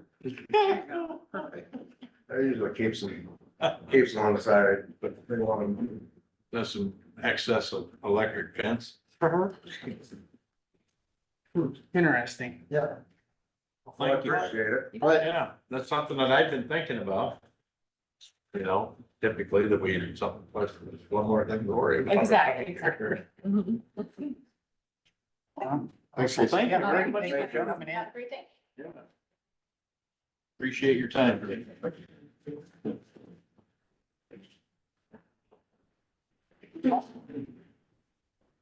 Next. Morning. How are you, Paul? Doing well, how about yourself? Good. Be better if there were two of me. I just wanted to stop in and give an update of what we've been doing tourism wise and CDC and just kind of. And then we have a new program I'd like to introduce to you to today, so. Tourism side, Drew's been very active in that. Vanilla Madness we had, the bike ride, basically, another event under our belt and, something that we want to improve on in years to come, so. Drew's also working with the Donna Reed Theater on doing some tours for them, trying to get that facility moving again and moving forward. Drew and Mariah both attended the Iowa Tourism Conference, Western Iowa Tourism event. And then Drew did a co-op ad with Western Iowa Tourism in their booklet, their magazine that they put out. And a couple things we got coming up, Red, White and Boom, the 3rd of July. It's an event we've had the last few years. And then Barbecue Fest planning, always on the, Are you having a parade with red, white and boom? I don't believe we are. LULAC has one like the Friday before that. So it's like there'd be 2 parades in 4 days or something like that. So we kind of decided that maybe that's something we will knock out of that and figuring out what else we can My have. feet, thank you. Got a lot of praise. Yeah. But the Barbecue Fest plan is going well. Looking forward to that event. Feel like we're ahead of the game a little. I think we're ahead of the game than we were last year, just because we have a full staff now. And getting those things planned takes a lot. Anything of our new time. with Barbecue Fest or any changes? Same basic, event going through, but we'll have some new, trying to make it a little bigger for the 10-year anniversary with some street performances, those types of things coming in, so. Getting a lot of feedback on our, the Hairball is the band we booked for the Saturday night headliner, getting a lot of good feedback on that. I think that's gonna be a big evening. Be a full mouth. Airball, very well. Yeah. The craziest there. Yeah, unfortunately. Chamber and economic development side, I think I reported last time we were working on a new website. We did get that up and going. That's gonna be a work in progress for quite a while, probably. Had our golf tourney, which the supervisors were represented there, so thank you. Did you golf well? I should have looked in your score. I think everybody had a good time. I golf. There you go. Everybody had a good time, it seemed like, so, Actually, we finished second place. nice. Out of 2 teams? Uh, It's a valid question. It's a valid question. I had very good teammates. Okay, all right. Okay. Jared Cook Oh, and yeah. Mitch Hayden. And Oh. Jared is the club champ out there for Ever. 11 You played consecutive basketball? years. You make Best time. ball. So, and Mitch is probably in the top 5 as far as golfers out there. You There you gotta go. get beat So- just at that. Good You job, know, Craig. I just hit hopped in the car and went to where they hit their. Is what my day consisted of. That's good, that's good So- time. Right. Slow stress. I've attended multiple conferences since I've been here. I think it's about 9 months now, so just about every month I've been to a conference trying to learn more about mainly economic development side of things to get me up to speed there. Also went to Heartland training, which is a week-long training for economic development. So that was really a great training to go to. We have, so on the chamber side, have some new members coming in and looking to have a membership drive here in the next couple of weeks, actually, to promote that. And we're trying to promote all the celebrations going on this summer. You know, multiple, You're busy. yeah, 125-year parades going on and celebrations, and Charter Oak has 75th Appreciation Days, I think, is coming up here this weekend. Achievement Day, excuse me, yeah. So just a lot of different things and trying to get the word out on those. Ignite, in the basement of the facility there in our offices, that's up and running now. La Prensa and Denison Free Press are residents there now renting from us. Oh. So, It's model yeah, upstairs there. yep. And there's some concern of how much rent would be after some other people moved out, you know, and because they were kind of sharing that rent. So but it seems like it's working out well. She's been there a couple months now. And we could have it promoted. They had just kind of trying to work through this first renter down there and see if there's any bugs that we need to work out before that. So that should be promoting that shortly to get the word out that that's up and running and people, the public can rent space there, whether it be a day, week, a month, you know. So should be a nice, incubator space for the business down there. WIBIO, the Women in Business Organization, sorry. I just, a typical incubator, as implied, I mean, it's you hope they hatch. You know? Exactly, yep. So is there a set a year or? Try, well, it's kind of be a work in progress. Okay. We're looking at, we will continue to up their rent as they get older in business and that kind Okay. of makes them look for another location. Yeah, All right. that way we can I rotate mean, new the ideal business in. goal is to get them to hatch, move Yep. out, bring somebody else in. Yep. No. How's the extra room down there and for the recording? I think I've got all the equipment, the podcast room we're doing down in that space. We have to do a little, have to do a little bit of remodeling there yet to get that finished up, but I think everybody that we talked to about that's really excited about that, so. What are you gonna do? So people can come in and have record their podcast there.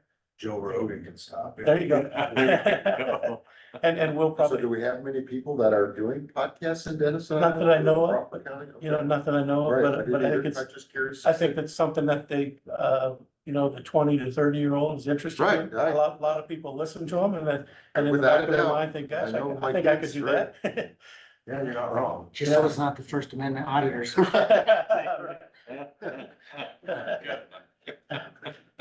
So that's getting close on that also. Women in business been very active. Mariah has been heavily involved in that from our office. It's kind of housed under our umbrella.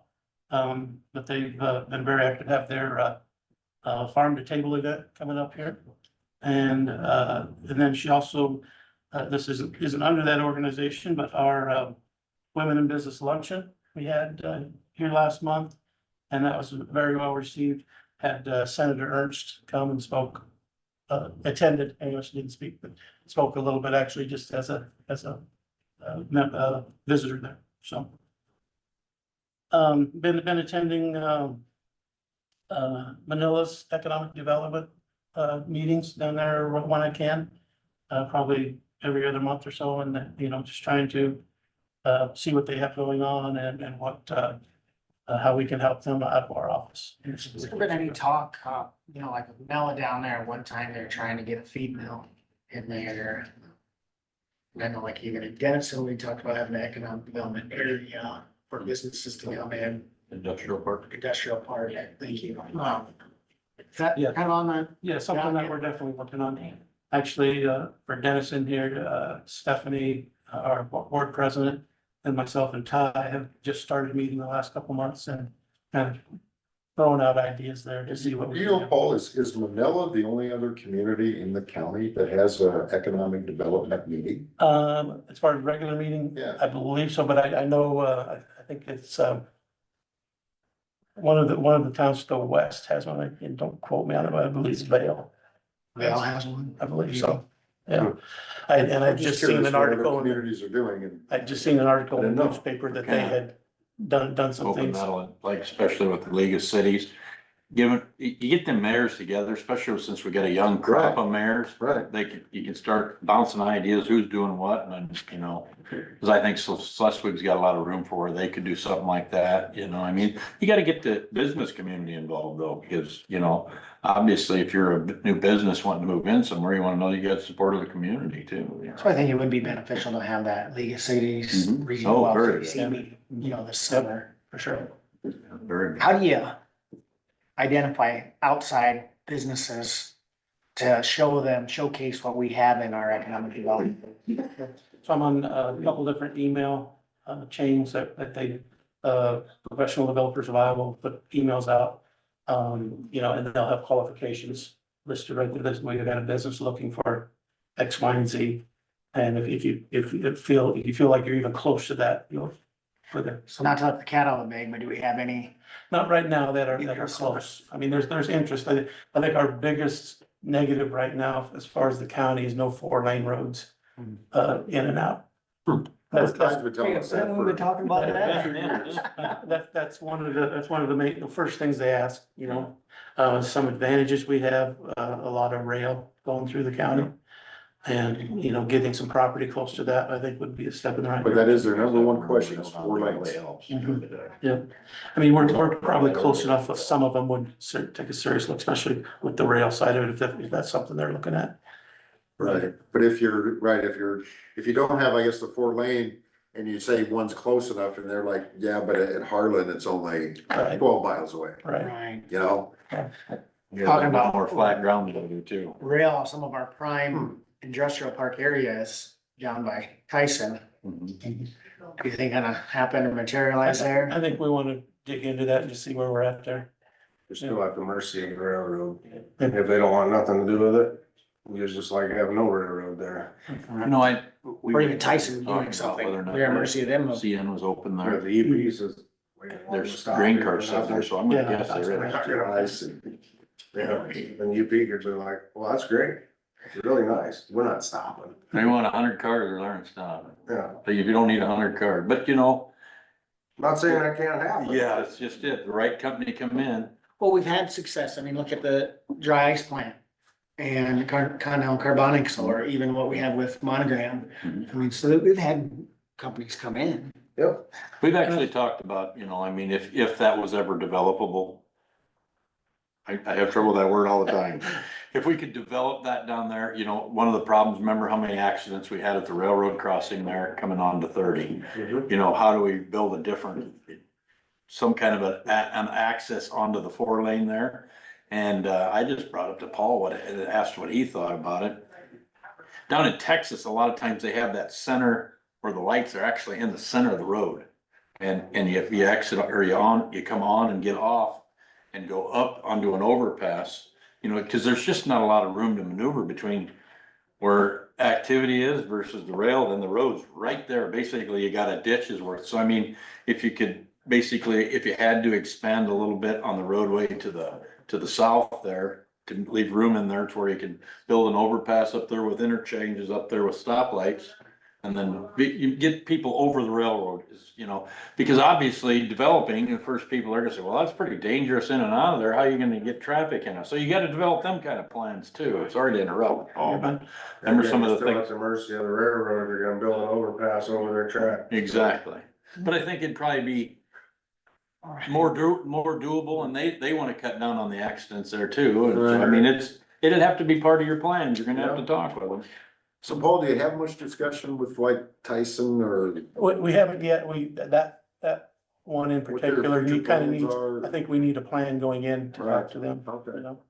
And better yet, have a company that wants to come to town. And so do you Then you still can- have contact? I mean, it's always been a push, I guess, of people to get new businesses in. But I mean, I'm sure, do you stay in contact with our current employers and see what their future plans are as far as expansion or Yeah, that's what leaving or something they're not happy with? I mean, do you keep up? I try to. I haven't done that's probably one of the things on my list that's probably not as high as it should be.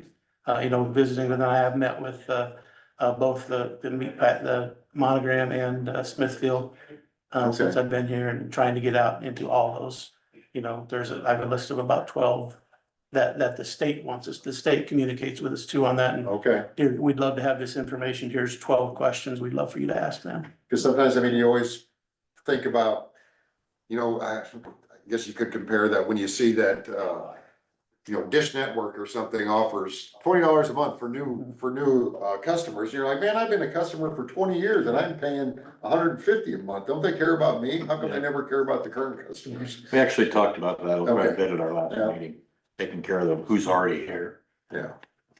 Because those people might be looking at expansion or You know. something, and maybe they've got multiple locations and this is just one of the locations and what can persuade them to do that expansion here versus somewhere else. And I've talked to the utilities too, that one of the strategies from the meetings I go to, you know, they have somebody that does that also. Their key customer accounts usually kind of the title. Key customer, there you go. So working with them, should we just do that together? You know, if I know them better or if they know them better, be it a little bit easier introduction. And getting those questions answered and just find out what they have going on. Well, I know, and to add to your point, Craig, I mean, it's extremely important because even like Asphalt Co-op, they've been, just a prime example, they've been a member on and off, I think, throughout the years. But I always get asked when we go in there for coffee, well, what am I getting? Well, why am I paying this membership? Without having, you know, that yearly or quarterly or whatever contact and just sharing information back and forth, you know, they're just, I think they're And they're. wondering what the value is of being a member. For sure. Yep. I think the important thing to remember for those types, if you don't mind me, we're actually looking at to stay, and it's a word Stephanie likes to use, in our cluster. And keep businesses oriented towards the ag side, you know, but not exclusively. You know, if the right one came up that wants to be in some kind of a tech world or a biomedical world, you know, you always entertain that. But if we stay in our wheelhouse and what we're here for, I mean, just, it's gonna support the ag industry, which obviously supports the co-op. And we've got a director now that's actually very economic. He wants to be driven towards the economic side of the house, you know, and so these are things that could benefit them in the long run. And he provides local customer base to them and potential need, you know. I mean, I don't know what all their, off the top of my head, I don't know what all co-op offers other than the grains and that stuff, but I'm sure they have more stuff down there than just that, you know, they're good co-ops. I think that's probably a good answer for that. Yeah. And then part of that, I mentioned the membership drive earlier. Part of that is we went to a tiered system of dues.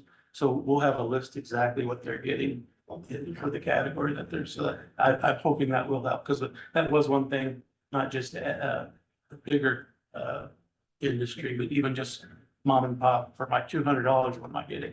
Right. Now, and they were questionable too, so that's something that we're trying to answer. Raising tide lifts all boats. Make her all grow. Also, we've met with the Development Unlimited, local developer here and trying to open up that relationship to know what they do and they know what we're doing. You got anything in mind for our annex building? Any businesses that are potentially interested? There's been a couple, if you could update me maybe on that, what is the status there and? It's listed. Okay, I didn't realize it. Yeah, it will be We very signed, was short. that last week, we signed a listing document, so Okay. it's up for sale. Okay. Yeah, because we do have, not overwhelming, but we do have businesses coming in looking for space, and that's pretty limited in the county right now. I think it'd be a good location, you know, uptown. Yeah, sure.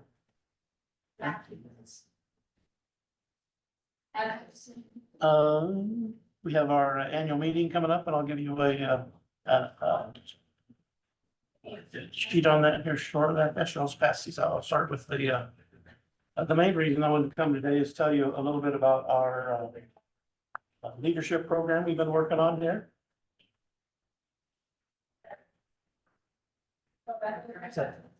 I've got another one here that I. Gene's already got one. Okay, perfect. So the leadership program, we've been kind of working on the last 7 or 8 months. We went to a state meeting where they kind of tell you how to do this. It was Stephanie, once again, was involved with that, and Pam Sosa. We needed a team of 3 from the county to go. And Pam Sossman and Stephanie and myself went. And it was, had some training. We have a mentor that we've been working with. So basically just looking for people to go through a program, somebody that that an employer or they themselves feel like they want to be a leader, not only in their business, but in the community. And kind of giving some training on how to do that type of thing. So we're starting in September and have 8-hour sessions monthly. And on the second page there kind of gives an outline of what we're looking at doing on each month.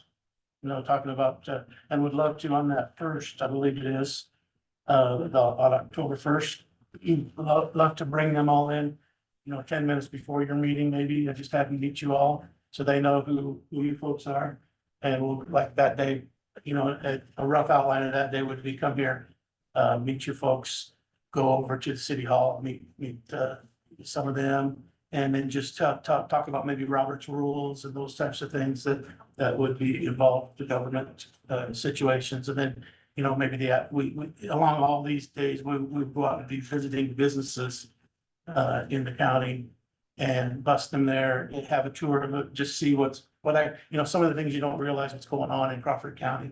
And Paul, who's your target audience, or how do you recruit people to? so we're looking at the 25 to 40 demographic.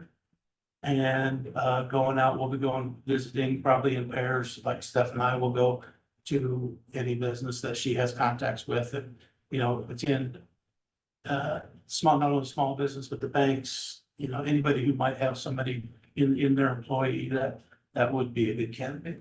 Is there a cost to that? There's $1,000 fee for members of the CDC and a $1,200 fee for anybody not a member. I would probably try to pitch them to become a member and get, if they weren't, but I think most of the ones we would be looking at would be members already, but not all. And then, really looking at. Who's your lead instructor? So Don Lunsman has agreed to be our facilitator. He's good. Yeah. And He helped us a lot with our strategic planning. really did. Really did. I'm sure. So he's been, Ties back to director. yeah. There you go. Speaking Speaking of Don, I thought of when you were talking about Continental Carbonics, that economic development side really is a long play. For instance, Don mentioned, he talked to them about 10 years before they actually came to town. So I hate to have you thinking that's gonna be 10 years before I do anything, but it's a good example of, getting your name out there. Hey, Dennison would love to have you come. This is what we have. And then when the opportunity comes up, they do move to town. So It's funny you bring that because Harvey Dale's, the old mayor of Manning, had said that 10 years. We're planning things that don't come to fruition for 10 to 20 years. You gotta get busy now. Right. so sure. And everything that we're actually doing in development, I mean, we've got to make ourselves more attractive. I mean, that's why things like, the wellness center, I mean, that's actually very attractive to people that might want to be moving here. But it also is attractive to keep people here. I mean, these are the things that economic development don't just bring new in. It's like you guys had already brought up, it's keeping the people that are here, the old core nucleus of your community. You gotta keep them energized and keep serving their needs as well. And I think that, that's been a little bigger focus over at CDC now, and I think it's gonna benefit us. But it does take a while to develop these things. I mean, just like we're talking industrial parks. I mean, obviously that Tyson building that isn't working at capacity anymore, and all that area down there is tempting. It's because it's got the rail there already. But you know, that doesn't, we're not limited to that. I mean, there's other areas. Any for opportunities. development. And so you just gotta start looking at those things and even have farmers that, you know what, I'd be willing to sell. It's just like, I'll use Jasper County, for instance, you know, there was some farmers that got together and they offered at one of these sustainable aviation fuels. They offered, like, there's a 400-acre piece. These farmers said, this is available for somebody that wants to develop it for something like that, because that serves the needs of those farmers as well. So these are the things that you gotta actually have, that when one of these companies that comes out, site selection companies, and they call Paul, he said, yeah, well, I've got this, and what are you looking for? You know, I mean, so you see what I'm saying? That takes a while to develop all that, you know, and obviously as his skills improve and sorry, Steely, go ahead. Yeah. So the leadership program, you know, if you have anybody that comes top of mind, you know, send them our way or give me their name. We can certainly reach out to them, the people that might be or industries that might be interested in this program. I think it's gonna be really good. Some surrounding communities have had a leadership program for many years and talked to one yesterday that has had 500 graduates out of their program in the last 24 years. So, and it spoke very highly of the program, and that's kind of what we're trying to do. So how many people are you hoping? 12 to 15 our first year. These are your future CDC leaders too, and other community organizations. Future supervisors. Yeah, future supervisors. Future city council members, you know, things like that we're trying to set the base for what they can grow into. If you have any questions on that, after you look at the info, feel free to reach out to me. The last page is a invite to our annual meeting, June 8th. And we have the stables, Copper Ranch up there, and it starts at 5:30. We do have Debbie Durham coming. She's the director of both Iowa Finance Authority and Economic Development Authority. A good person to have on your side for things. So we'd love to, there's no cost to it. CDC is covering that. So please come out and put it on your calendar now. We do sure appreciate you. Can I give you my RSVP now? You can, yep, you can, or you can hit the code right there. It'd be better. Yeah, that way it's in the system. Okay. Yep. Yeah. And some of the other things we've been doing, we've had some legislative coffees while they were in session. Business after fives, we're trying to get just more people to get together. They're kind of slow to start with that and Contact Connection. But trying to get those out in the communities then too, and get people just you know, talking to one another and doing business together. I have been involved, not involved, I guess I wouldn't say, but the Hub 712 over in Carroll, another Ignite space or another, excuse me, incubator space, and has a lot of connections there. They've got a fellow that they got funding for. And it's just gonna be not only for Carroll, but it's got all the surrounding the counties that are involved there. Gonna be a real positive for the area. You know, a place where we can send, you know, some ag innovation. They've got somebody there from the state that they're doing. So if you haven't, next time you're in Carroll, stop by and just take a peek around. It's worth your time just to see what's going on there. So. And I think that's what we have going on, unless you folks have questions. Is that in the old train depot down there in Carroll?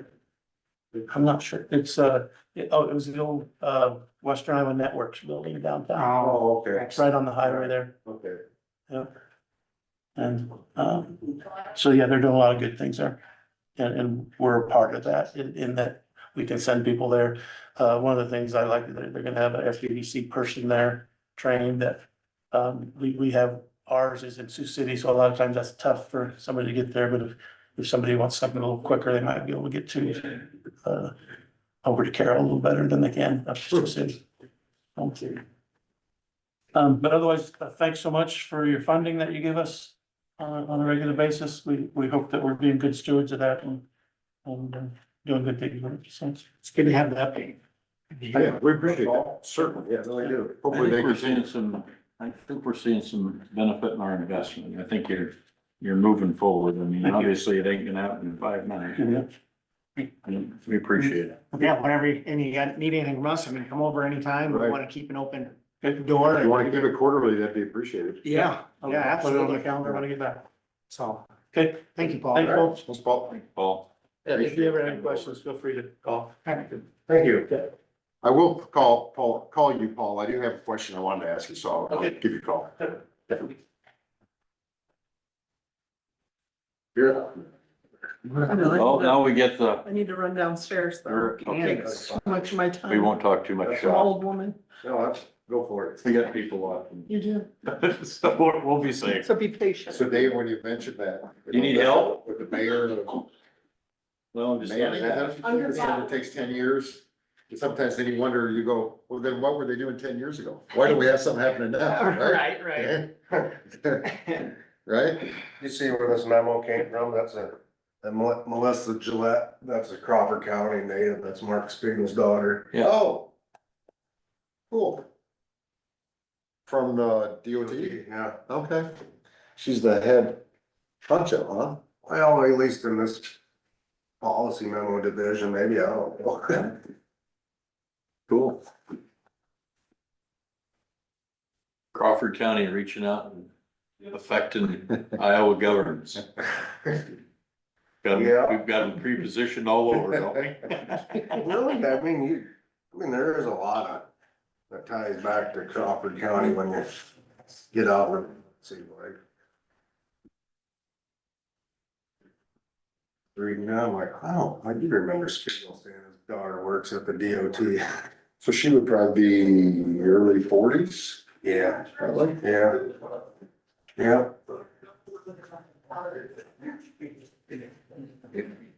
Okay. I did not know that that was Mark's daughter. Well, he would say.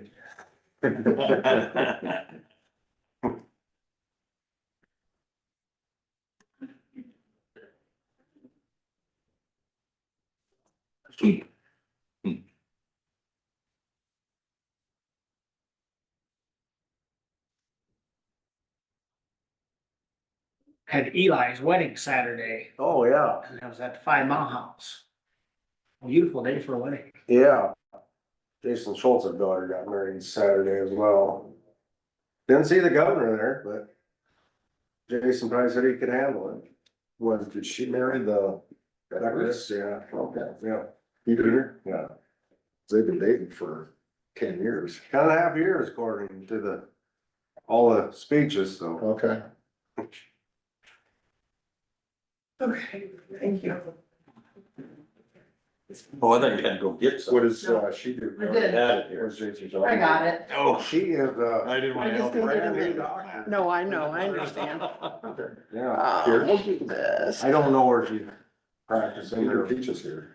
yeah, I'm guessing, I think she like just graduated. I don't even know if she had a job yet. Okay, I'm gonna give you the bulk. Oh, you always like. I know, What? it's an honor. Yeah. Okay, Okay. we'll start with Charter Oak. Okay. I'll go this way with Charter Oak, if you don't mind. No matter to me. So, you're gonna start. Probably Craig's gonna tell you, Yeah, you'll. and then you'll turn each page, because Charter Oak's at the top of every page. Right. For Okay. each race, and they should go in the same order. It will be fine. I remember how You'll fun be fine. this It is. is fine, it is. I remember how fun this is now. Alright, okay. We were just Randy discussing Kinstra, 59. Yep. Kevin Virgil, 30. Right, and we will 30. do, if there are write-ins, You said we need 30. to say the write-ins. Okay, the we're zero, not- zero write-ins. We're not doing over or under. Okay. We're just doing election day. Yep, he's got election day, absentee's its own book. Okay. Yeah. So how many did you have for Virgil? Mr. Kevin? 39. Or, I'm sorry, 30. That's a difference. Is that a 5? I guess that could be Cause that's where mine's saying 50. 50. Okay. but that could be a 30. Is it a I can see 50? where- Let me throw my I can glasses see where on. that, It is 50. okay, then we're good. All right, 5950. Sorry. Well, that was close. So these are all Charter Oak, is that right? Yes, on election day. So you're And here's keeping Dow Charter City Oak on across the election top. day. Yep. So State Senator Jason Schultz, 105. We had 4 total write-ins. Okay. Ty Rosberg, 3, Rick Staley, 1. Gee, Roger. All right. Somebody's putting a fund- State Representative District 12, Steve Holt, 97. 3 total write-ins, Rick Staley, 2, Alan Staley, 1. Oh, County Board of Supervisors, It's always interesting. yeah, I'm ready. Gene Hayden, 49. Paul Outhouse, 25. Ty Rosberg, 105. James Steinkeeler, 44. Huh. Yep. County Auditor, 3 total write-ins. Shonda Martin, 1. Terry Martins, 1. Bethany Lincoln Poker, Ho- poker. Hoker, 1. Sheriff, I missed, I must Oh. turn too many pages here, sorry. Scandalous. Okay. Yep. Jovan Cardenas, 34. Roger Rasmussen, 84. That's what I'm showing. United States Representative, Ryan Melton, 5. 1 total write-in, Richie, 1. Richie got one? That one. Wait, State Senator, District 6, no vote and 0 write-in. Okay. State Representative, District 12, Dustin Durbin, 7, 0 write-ins. Okay. County Board of Supervisors, Democrat, 1 write-in, Steinkeeler. Okay. County Auditor, Terry Martins, 7, no write-ins. Yep. County Sheriff, 0 write-ins. US Representative District 4, 0 write-ins. And once this is the Libertarian District 6, David M. Davis, 0 votes, 0 write-ins. Libertarian District 12, 0 votes, 0 write-ins. County Board of Supervisors, Libertarian, 0 votes, 0 write-ins. Libertarian County Auditor, 0 votes, 0 write-ins. Libertarian County Sheriff, 0 votes, 0 write-ins. All right. Good job, Craig. Good job, Kyle. You're next, Mr. Todd. Okay, Dow City Republican, United States Representative District 4, Feenstra, 80. Virgil, 15, excuse me, 5. Okay. And write-ins, 0. State Senator, District 6, Jason Schultz, 129. Donald, 3 write-ins, Donald Duck got 1. So Always get sad. on the ballot.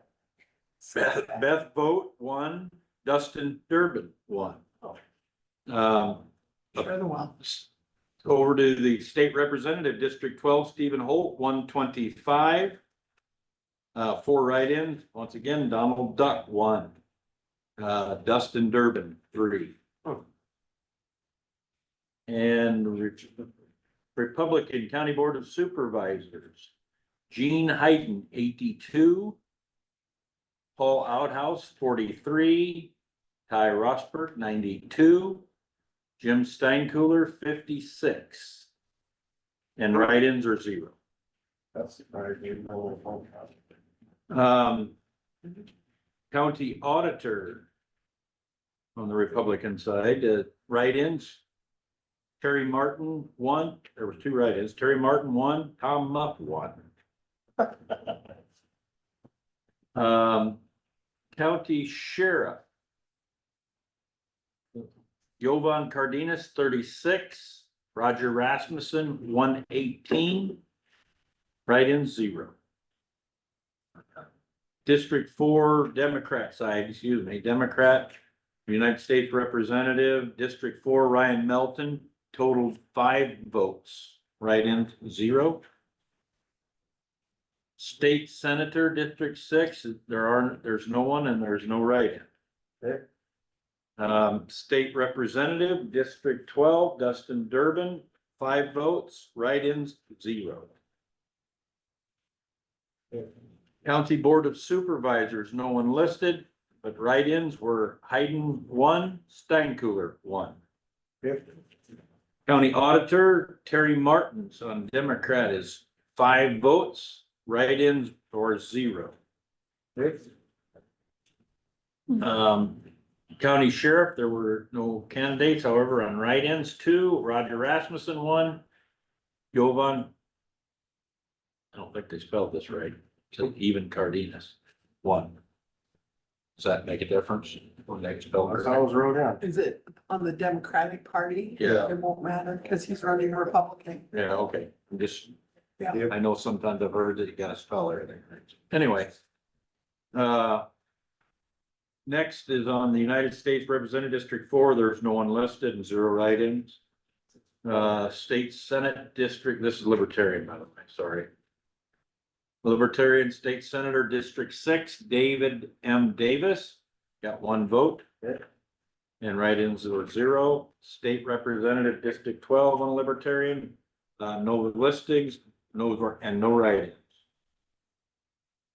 Libertarian, office title of County Board of Supervisors, the write-ins was all there was, and there's 1 write-in for James Steinkühler. County Auditor under Libertarian, there's nobody on the ballot and 0 write-ins. Sheriff, no one on the ballot for Libertarians, however, there was 1 write-in for Roger Rasmussen. So Terry, why do we That's it for me. list the Libertarian? And why Is there part of the election? Oh, I'm just curious, like What do you mean? The green and stuff. Why, right, the Green Party, the other Because there parties. was, How do you get, I guess, your Candidate. name, so to speak? yeah, how do you get to be a? Right, Um, exactly. This is the first time I've there's experienced something it. about the number of votes cast, there's some, I can't remember Okay. what it all is. I was just curious. Yeah, there's some legal things they have to, because they were in 2018, Yep. were they a party then? Well, there And was then somebody that ran. weren't. And now they are again.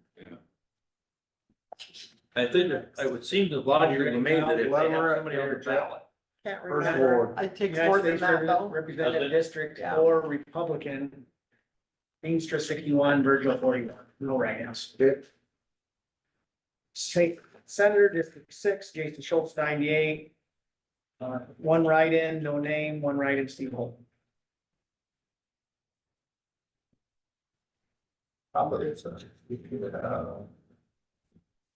You need a ruler. No, I'm just, so 98, no, you're a Steve. You're a Roots, District 6. Yes. 98, 98, Jason Schultz. I have 1 write-in. Steve Holt, unless that's just something, there's. That's the total write-ins. Okay, And all right. Steve Holt got one. Okay. Steve Holt got 1. All right, Got the one. I got got. the one, all right. Yeah. State Rep, District 12, Steve Holt 92, 1 write-in, Candy Dean. Okay. County Board of Supervisors, Gene Hayden After 59, credit, Paul Outhouse 22, Ty Rosberg 73, James Steinkler 56, 0 write-ins. Okay, you County said Auditor, 50 for Steinkühler. 56 or 57. Well, that, is it a 6 or a 0? I can't. It could be either or. Oh, I think it's a 0. That's a 0. Yeah. 50. Okay, that's what mine says. Okay. Just been, but Yeah, it looks very close, did it? County Auditor. 4 write-ins. Yep, Okay. County Sheriff. Jovan 41, Roger Rasmussen 71. all right, United, Which one are you? I'm Ward 1, 1, okay. I think. Yeah, I think so. It's on the front cover. Ward 1, Dempsey Ward. Thanks. Okay, Democrats, United States Representative District 4, Ryan Melton, 6. Okay. Nothing for District 6 State Senator. State Rep, District 12, Dustin Durbin, 6. All right, County Board of Supervisors, 0. County Auditor, Terry Martin, 7. all right, County Sheriff, 1 write-in for Cardenas. okay, States, now we're on to Libertarian. Yep. State Senator, District 6. Now I have David M. Davis, but it says 0. So maybe he was just on the ballot, Right, you got 0 votes, 0 votes. right? I have no votes for. Yeah, 0. Oh, I got was one it under- right in? I've got one undervote. so- Was it written in No, it was just his name was up there. But no, Yeah. for the Libertarian? yes, Well, Is that where you're at? Yeah. Libertarian District 4. District 6. Oh. Did you do District 4 already? I'm showing 0 votes for District 6. District 6 is my first Libertarian page. Okay. That's correct. So it's 0, his name's just there. I just. You don't have a District 4 for It's the the next page. Libertarians? District Oh, it's 4 on is the, 0 as well. oh, we just have it in the wrong order. Yeah. Got it. Okay, go for it. Sorry. Yeah, District 6, 0, District 4, 0. Yeah. District 12, 0. Yep. County Board of Supervisors, 0. Yep. County Sheriff, 0.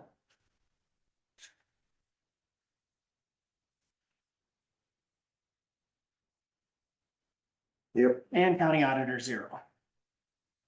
Got Libertarian, a lot of them voted out there. Nope.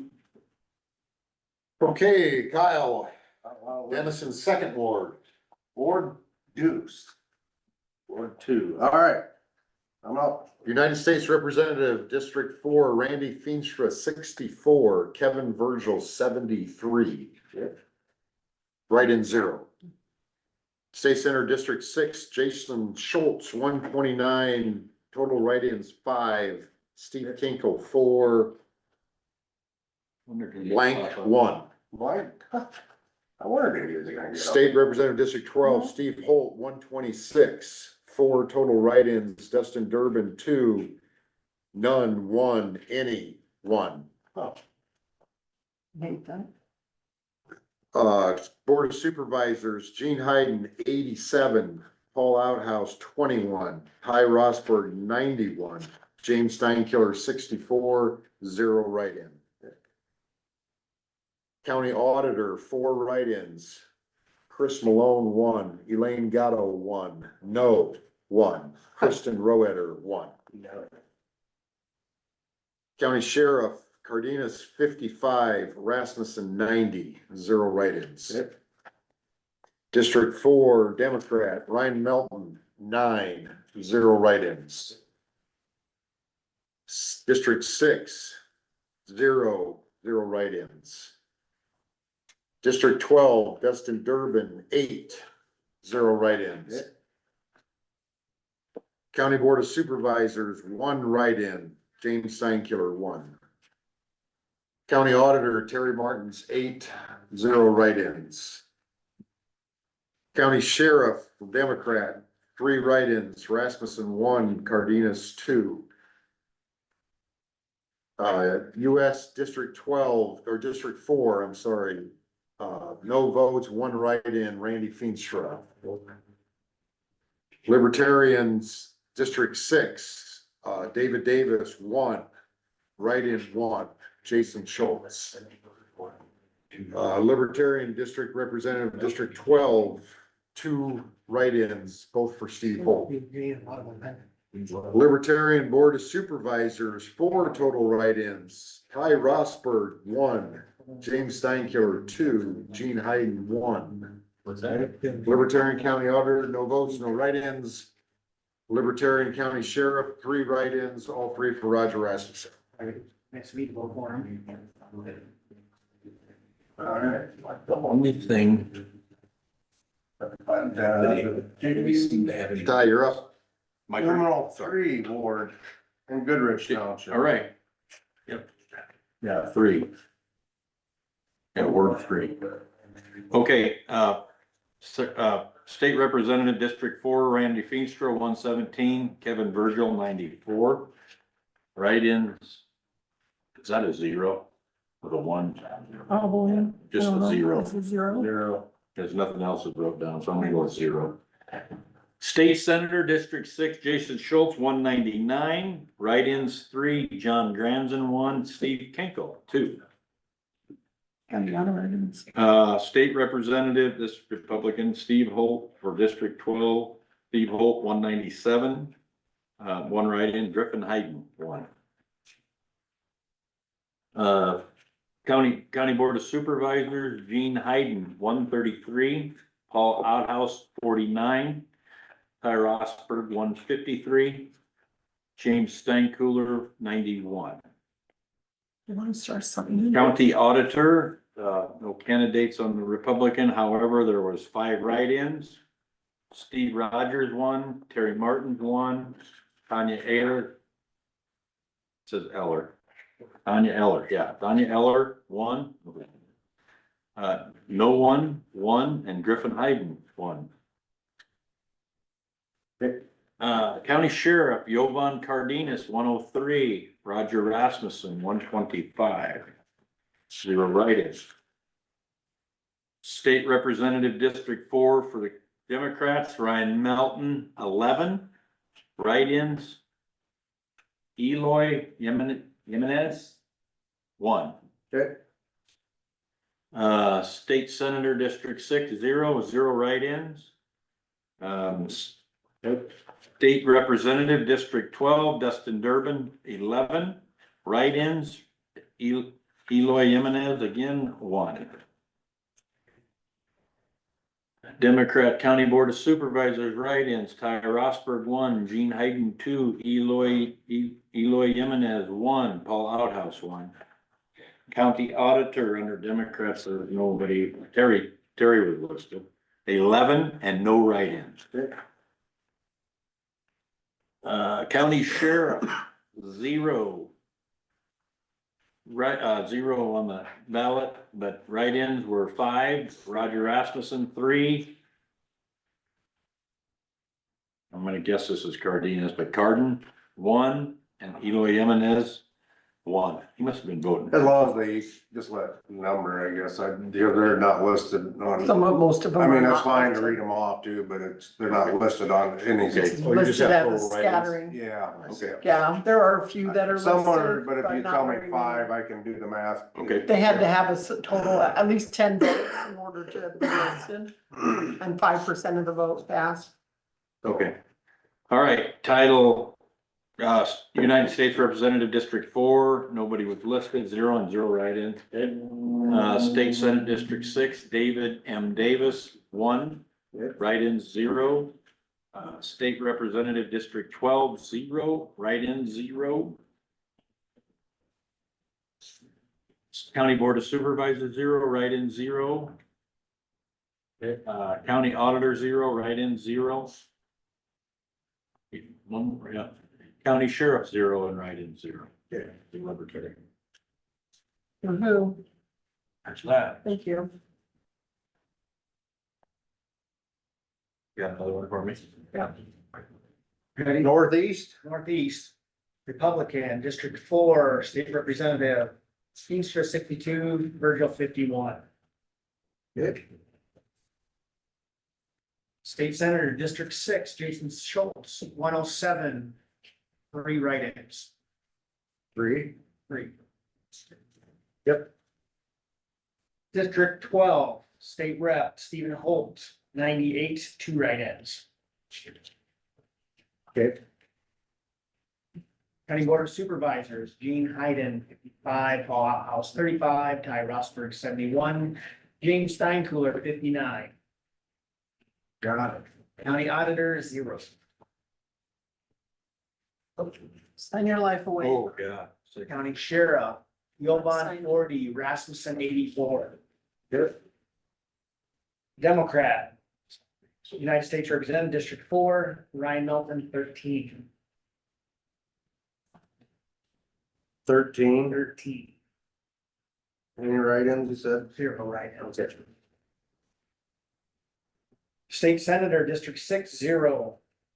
State Rep, District 12, 14 for Dustin Durbin. Oh, yeah, sorry, you're right. There was Kyle's one write-in. one write-in, Yeah, it'll be a little while. which was Dustin Durbin. Why would you? Guess they have like it too. Because they wanted to vote for him, but they weren't voting his ballot. Okay. That's fine. County Board of Supervisors, 2 write-ins. Yep. County Auditor, Terry Martin's 12, 2 write-ins. Yep. County Sheriff, 4 write-ins. Yep. Now Libertarian, District 4, 0. Yep.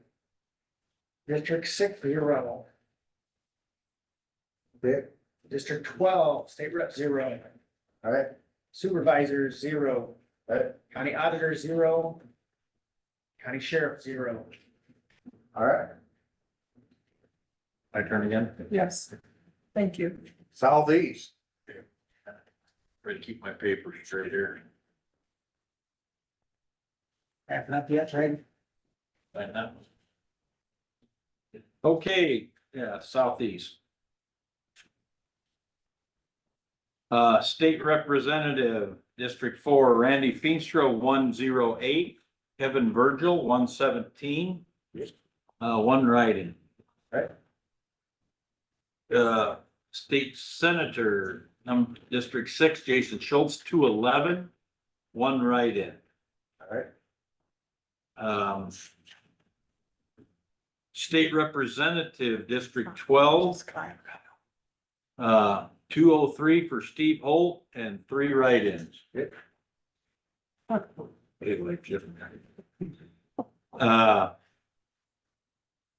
State County Board of Supervisors, Gene Hayden, 75, Paul Outhouse, 53, Ty Rosberg, 119, James Steinkühler, 168.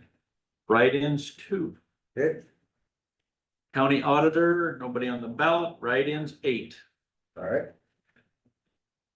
County Sheriff, Jovan Cardenas, 35, Roger Rasmussen, 217, 0 write-ins. District 4, United States Representative, Ryan Melton, 6, 0 write-ins. State Senator, District 6, 0 and 0. State Representative, District 12, Dustin Durbin, 5, write-ins, 0. County Board of Supervisors, 0 ballots, write-ins, 1. You don't want me to sign. County Auditor, Terry Martin, 6, write-ins, 0. I know, I saw that. Democrat County Sheriff, 0 on ballot, write-ins, 3. All right. Oh, no, Because we gotta have. State Representative, District 4, Libertarian, 0. Sign it there. State Senator, There. David Davis, 0. Yeah, sign up there And also. 0 write-in. It'll be fine. State Representative, District 12, 0. County Board of Supervisors, 0. County Auditor, 0. Nobody has. And to- Sheriff. I know, you're right. All right. Absentee, Kyle. There you go, ma'am. What about SRK? I got it. Oh, Okay. yeah. I mean, I can do absentee, Nope. whichever. Whatever one you wanna do first. Go ahead. Let's do the SRK. Yeah. Keep it in order. SRK Republican, United States Rep, District 4, Randy Feature, 107, Kevin Virgil, 67, 0 write-in. You're right. There's just a lot. State Senator, District 6, Jason Schultz, 163, 0 write-in. Yep. State Rep, District 12, Steve Holt, 160, 0 write-in. Yep. County Board of Supervisors, Gene Hayden, 95, Paul Outhouse, 46, Ty Rosberg, 125, James Steinkühler, 66, 0 write-in. Yep. County Auditor, 1 write-in. Yep. I just was off the line. Yep. All right. County Sheriff, Jovan, 76, Rasmussen, 102, 0 write-ins. Okay. Democrat, United States Rep, District 4, Ryan Melton, 5, 0 write-ins. State Senator, District 6, 0. State Rep, District 12, Justin Durbin, 5, 0 write-ins. Okay. County Board of Supervisors, 1 write-in. Yep. County Auditor, Terry Martin's 5, 0 write-ins. Okay. County Sheriff, 0. Yeah. Libertarian, United States Rep, District 4, 0. Okay. District 6, 0. Okay. District 12, 0. All right. Supervisor, 0. Yep. Auditor, 0. Yep. County Sheriff, 0. Thank you. And yes, all right. Yes. Okay. Absentee, so these are all votes that were mailed in or Mailed in, voted at our counter, voted early? voted early, not often, but early. So this is a long list. I seen a precinct up on the hill just east of my house. You did? Yeah, a little vote center up there. Little vote center. Better not have been. Must have been clear right at the door of that. Oh, the cemetery. Oh, we're about to- Oh, it's- We're dying to Absentee, vote. District 4. Randy Feenstra, 6, Kevin Virgil, 6, 0 write-in.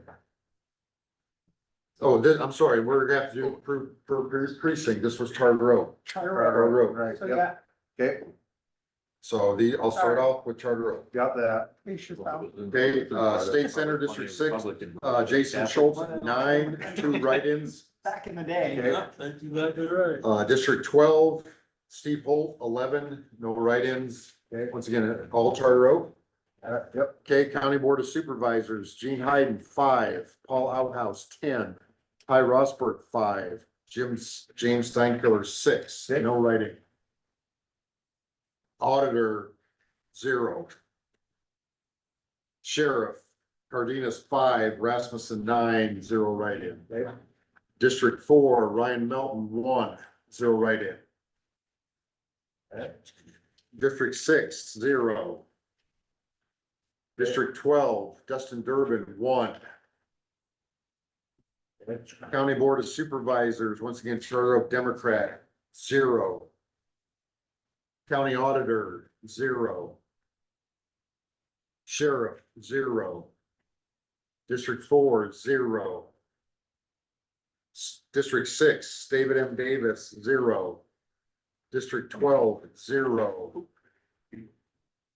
County Board of Supervisors, 0. Auditor, 0. Weakness wasn't, no? Sheriff, 0. Now we're at DCAB. all right, I got. Okay, you gotta flip it back over. Yep. Yeah. shut down, so I- I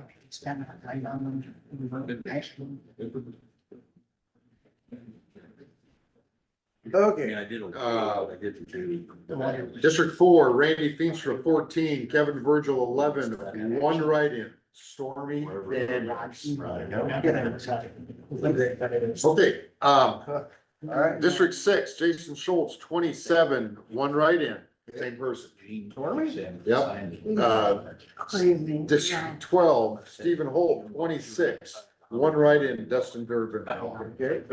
County Board of Supervisors, Gene Hayden, 12, Paul Outhouse, 16, Ty Rosberg, 18, James Steinkiller, 18, 1 write-in. Okay.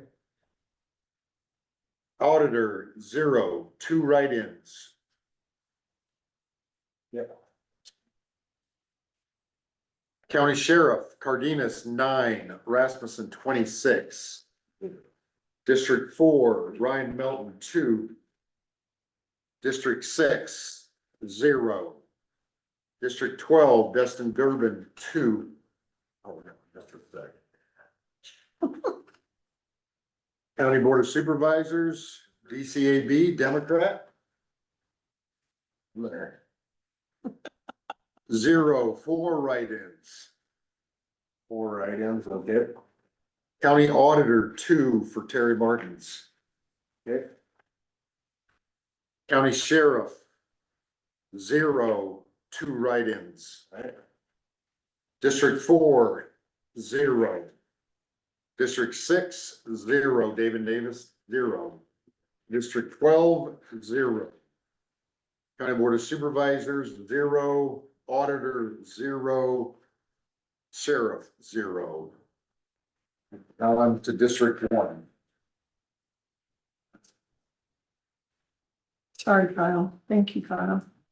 You know, I thought, I feel like this is a punishment passed out. by Never you. punishment. Did I tell you you're You my chose favorite to sit supervisor? Yeah, I think it is that shit. District 1. Ward US, District 4. Ward 1. Ward 1, Republican, District 4, Randy Feenstra, 36, Kevin Virgil, 12. Okay. State Senator Jason Schultz, 40, 2 write-ins. District 12, Stephen Holt, 48. County Board of Supervisors, Gene Hyden, 19, Paul Outhouse, 19, Ty Rosberg, 27, James Steinkeeler, 22. Okay. County Auditor, 0, 2 write-ins. Okay. Sheriff Cardenas, 22, Rasmussen, 39. All right. District 4, Democrat, Ryan Melton, 3. Okay. Democrat District 6, 0, 1 write-in. That's a good. District 12, Dustin Durbin, 3. Okay. Board of Supervisors, 0. County Auditor Terry Martins, 2. He seemed like his name. County Sheriff, I 0. wonder if we missed some. District 4, US Rep, 0. Kidding. Of course. we Doesn't did. seem like I District went 6, through David much. Davis, 0. District 12, 0.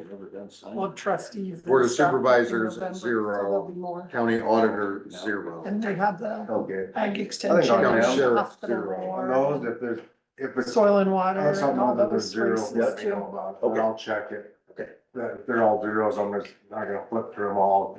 As you're flipping through them, if you see one, let me know, and then I'll turn to that page. Got it. Uh, Expedite.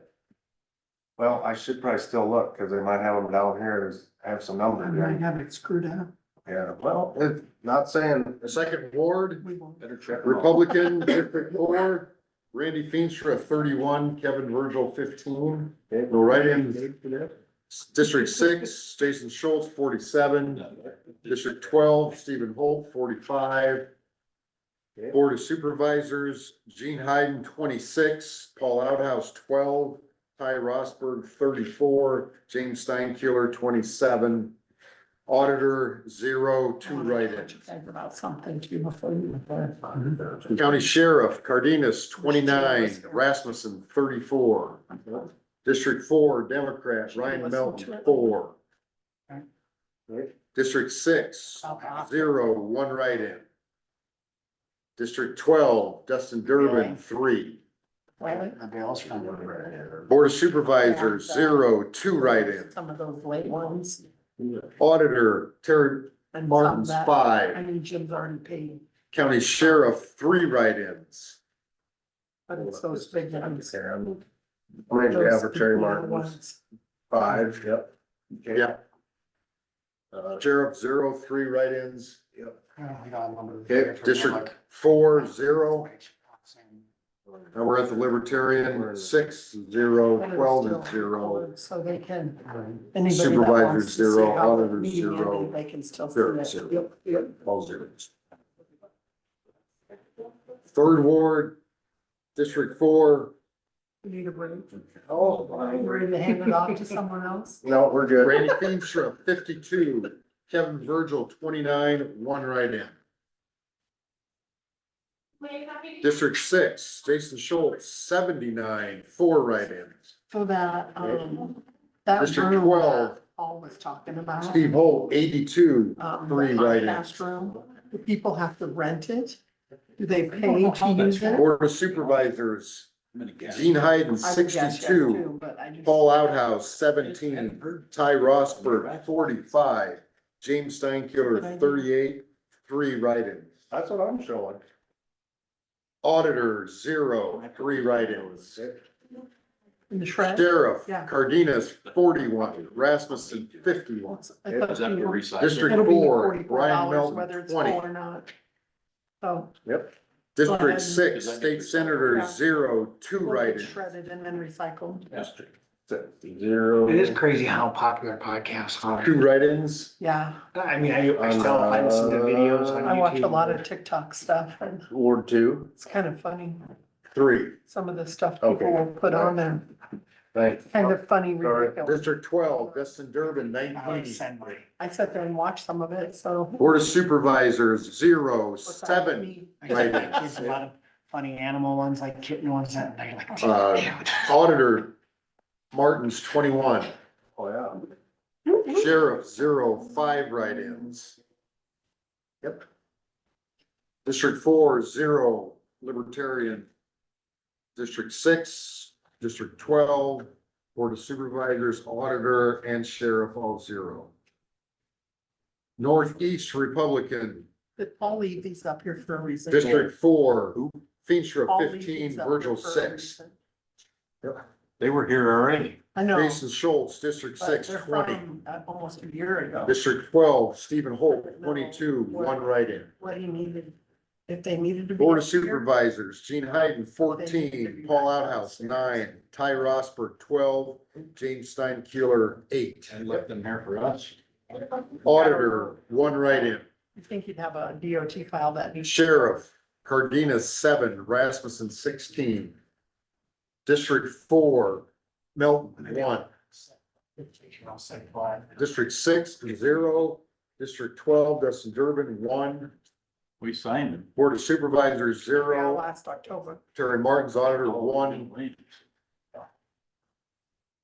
Sheriff, 0. Now we're at the Libertarians, District 4, 0. 6, 12. Board of Supervisors, Auditor, and Sheriff, all 0. Southeast Republican.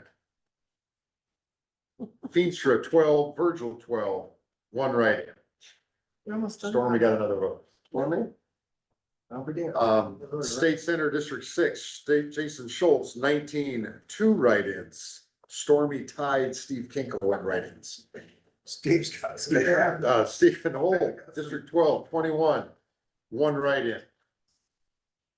County Board of Supervisors, Gene Hayden, 22, Paul Outhouse, 7, Ty Rosberg, 11, James Steinkeeler, 11, and 1 write-in. Storm, you got a vote for the County Board of Supervisors. That would be a fun meeting. What's happening? Yeah. We may have more people tuned in on Zoom. Maybe. County Auditor, 0. County Sheriff, Cardenas, 9, Rasmussen, 21. Ryan Melton, District 4, 3. We're in the Democrats. District 6, 0. District 12, Dustin Durbin, 2, and 2 write-ins. Board of Supervisors, 0 with 4 write-ins. Okay, County Auditor, Terry Martin's, 4. County Sheriff, 0 with 1 write-in. Okay, District 4, 0. Now at the Libertarians, 6, 12. Board of Supervisors, Auditor, and Sheriff, all 0. You guys wanna look at that? beforehand? SRK Sorry. Republican, That, All right, we're in the home stretch. that hospital. Feenstra, 7, Virgil, 2. Schultz, District 6, 11. Stephen Holt, District 12, 11. Board of Supervisors, Hayden, 4, Outhouse, 6. 5, Steinkeeler, 3, 1 write-in. Be expensive. Yeah. Auditor, 0, 2 That write-ins. much. I mean, I don't think 5. Fine. County Sheriff, Cardenas, 7, Rasmussen, 4. District 4, Melton, 1. District 6, 0. District 12, Durbin, 1. Board of Supervisors, 0, 1 write-in. Democrat Auditor Martin's, 1. Sheriff, 0, 1 write-in. We're at the Libertarian District 4, 0, District 6, 0, 12. Supervisor, Auditor, and Sheriff, Just my all guess. 0. A lot of people were talking. Thanks, guys. I marked that up accordingly. You're in big trouble. Sign your life away. Yeah, sign the blue thing. They went to see something.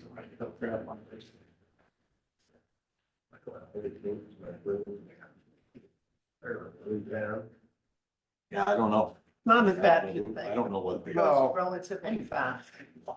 Most of them are probably right above my name, but Feel like. they might be last. That's a. That's what I like, the both federal ones that having right now. I mean, I don't. I haven't looked at it. Have anything else on the agenda or? So Terry does. Okay, Yeah, I just wanted to, I talked to Don Wansman, a week or so ago, probably more than a week ago, it was before election day. And, I think their desire as well as the board's desire is to clean up the outstanding bills of the county from their hospital. okay. The ones that they sent were the ones related to, an individual that was, I believe, released on his own recognizances. And the letter explains that there's some attachment appendixes that are also, they did cut the bills. There were two of them that amounted to probably about $34,000. Approximately, they cut them in half. You got one for half is 16,006. Yeah. Well, and then there's a 29,900, so there's 14,009, about 15 there. Oh, okay. And then you got one more of a 50% is 1,686. Okay. Yeah, you're right Yeah. at 34. Yeah, right about 34 and a half. So 34 is the half or 30? 34 is the full. Is the- Well, About Oh. 68. 34 is what we don't owe. It would have been But- 68. Yes. Okay. Oh, really? Oh, no. No. Yeah, because They cut them all in half. you had a 15 and a 16. And look at that. I don't think so.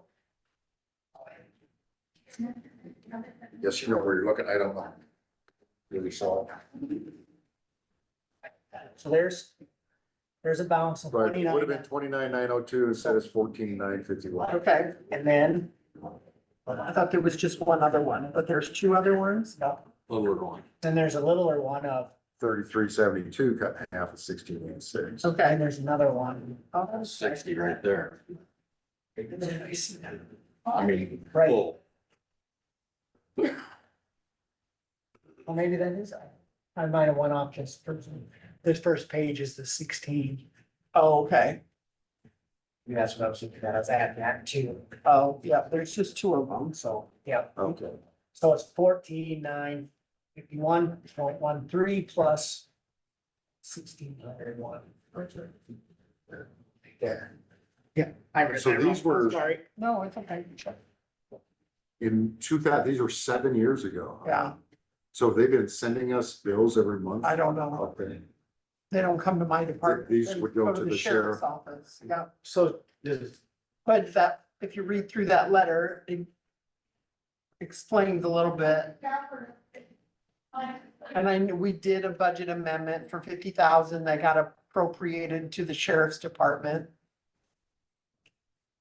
Well, that's- And he doesn't necessarily want to pay it, because he doesn't think it's ours because of the status that prisoner was in, even though if you read through that, the sheriff's department was there for I mean, If they're released on their own recognizance, because that's kind of the deal that's going on with their juvenile. There can't be anybody there watching. Exactly. So if there's nobody there watching them, they're not released on their own right, recognizance. exactly. And there So was that's derogatory, it's, So although they say they were, but yeah, they weren't because we were watching. right, So we're on the hook for the bill. We're on the hook for the bill. There we are. That's kind of how I read So it too. so I haven't, yeah, exactly, I haven't talked to Chuck, I wanna talk to him. If we were to deappropriate the whatever dollar amount it is, $20,000 from the sheriff's department because it hasn't been spent. They did pay some other bills that were, sent from, I don't know if they were in there. Maybe they were in there. One from Harold, did we get that one paid out of there? I think it got paid. Okay. These bills have been paid, and some of them are listed on the original spreadsheet that I've seen and have. Anyway, so I wanted to talk to Chuck about deappropriating from the sheriff's department and maybe reappropriating it where the board could authorize the expenditure to pay that. Will Jim absolutely not pay that, or is that something that we need I need to talk to him. I haven't talked to him since I got to that. say, hey, we are either gonna deappropriate after you talk to Chuck and make sure, Right.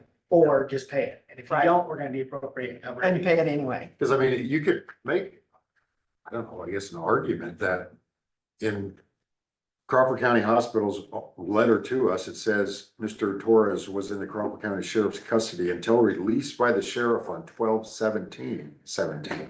And yet there's bills, charges for her after the 17th date, after December 17th date. that are Right. In this. But they did, part of the time, they were in the room. They were like, Sheriff was in the yes, room. and it's in some of that documentation, if you, yeah. Right, Of the sheriff. but it says, it sounds like that's why. I mean, I think On the 16th, he went to the emergency room and the sheriff and the Rasmussen, the deputy, was there on the 16th. Now, after the 17th, was Rasmussen there? I don't know. I don't know. It doesn't state that either. But I'm just saying that there's charges in here that are dated after the 17th Right, that are in here. right. But if you read through some of those notes, it does say Oh, I see. Read not Sheriff just the X. pages. Yeah, not Oh, I just see. the letter, but Okay. if, in some of those notes, it states from the, you know, But is that, I mean, how would you solve that ethical conundrum? Once you were over there, you decided, Right, then you right. didn't know I don't know. what, cause I don't wanna be on the hook for the bill, cause it's gonna be more serious. right. I mean, was that the intent, or, I mean, you see what I mean, I get that the sheriff's trying to save some money, but you got the ethical dilemma that the hospital ends up with it, so does the county really save it in the end? I mean, Well, right, Right, the county's got, the overall big picture, the county's going to take it in the chin, because whether it's the hospital, which is a county entity, or this county, us, same taxpayer. same taxpayer. Right, But it's just like shuffling your money around for the budget, you know, I mean, they've gotta. And you said operate. we've already appropriated 50,000. we have. Well, To Jim for this. And I haven't talked to him Right. since I talked to Don Lunsman. I would talk. Don just wanted to resolve it. He called me. He doesn't wanna, you know, he didn't wanna put me in a position. And I get that, but I feel like we should pay it. Right, I But- do too. I do too. I mean, and I'm all about, you know, not paying money that I'm not due to pay. I would but say talk to feel like Chuck We are. and figure out what that steps are, and Yeah. then after that, talk to Jim and say, well, here's what we're gonna do if you don't pay it. Right. Okay, And go thank forward. you. Yep. And I won't be here next Tuesday. You're welcome. We'll hold that for another week. we could all take next. I'll probably have it, if I can, if I need to, we need to reappropriate it, it may be on your agenda next week. Okay, But I'll, school Megan on that, and maybe Chuck can come in too if need be. Okay. Cause we're running out of days to get it done in this year. In this fiscal year. Yep. And I feel like the hospital, I mean, they're not gonna bill out by 50%, Oh so yeah, they're they so rolled they're- out 50%. eating a huge share of it themselves. Yeah, and I'm sure all this looks on their auditing practices, it's bad to have this. Well, it's only 7 years on the Right. books. Yeah. Where it really needs to be fixed is at the state level. Ding, ding, ding. Not happening. Get that Medicaid thing fixed. so there is a discuss and take action item. Oh, yeah, Actually certified. certifying that, primary, sorry that I Yes, steps, you're right. on. Oh, yeah. Good catch. So we need, I move we approve the It's just approving, certifying the primary election. We certify the primary election. Do we need is that your motion? Yes. Yeah, you said it, second. A second. All in favor, say aye. Aye. Thank you. Motion carries. Yeah, it makes you wonder though, right, the logic of, okay, Ty, you don't have any health insurance, so, you know, you don't have any money, so you would be on Medicaid if something would happen to you. You get incarcerated. And now if you have to go to the hospital, now it's the county's responsibility Yeah. instead of the state's. And once I get out of county jail and go to state jail, Then we get then I'm back Medicaid. on Medicaid. It just, I know. The logic of that that's- escapes right. me. Exactly. I'd love to get some clarification. Maybe I'll have to try. You reach out to your. You have ways. I know that's been a discussion topic that has come up, but it certainly hasn't done anything other than come up. But when you're an entity, I guess when you're, yes, an entity that wants to lower property tax, that would be one thing you could do, is get rid of that unknown. Right, right. And put that burden on the state. Well, See, I move we adjourn. Was it already done? is there a second? second. All in favor, say aye. Aye. This one made up for last week. I can do this next. Well, Elections do well, that. it'll be like. When I saw that on there, because first I didn't see much, when I got down to Bunch of grandma. Oh, it is 11:30. That's gonna be. That's gonna take a little bit of time. All right, I remember that. Yeah. Good job.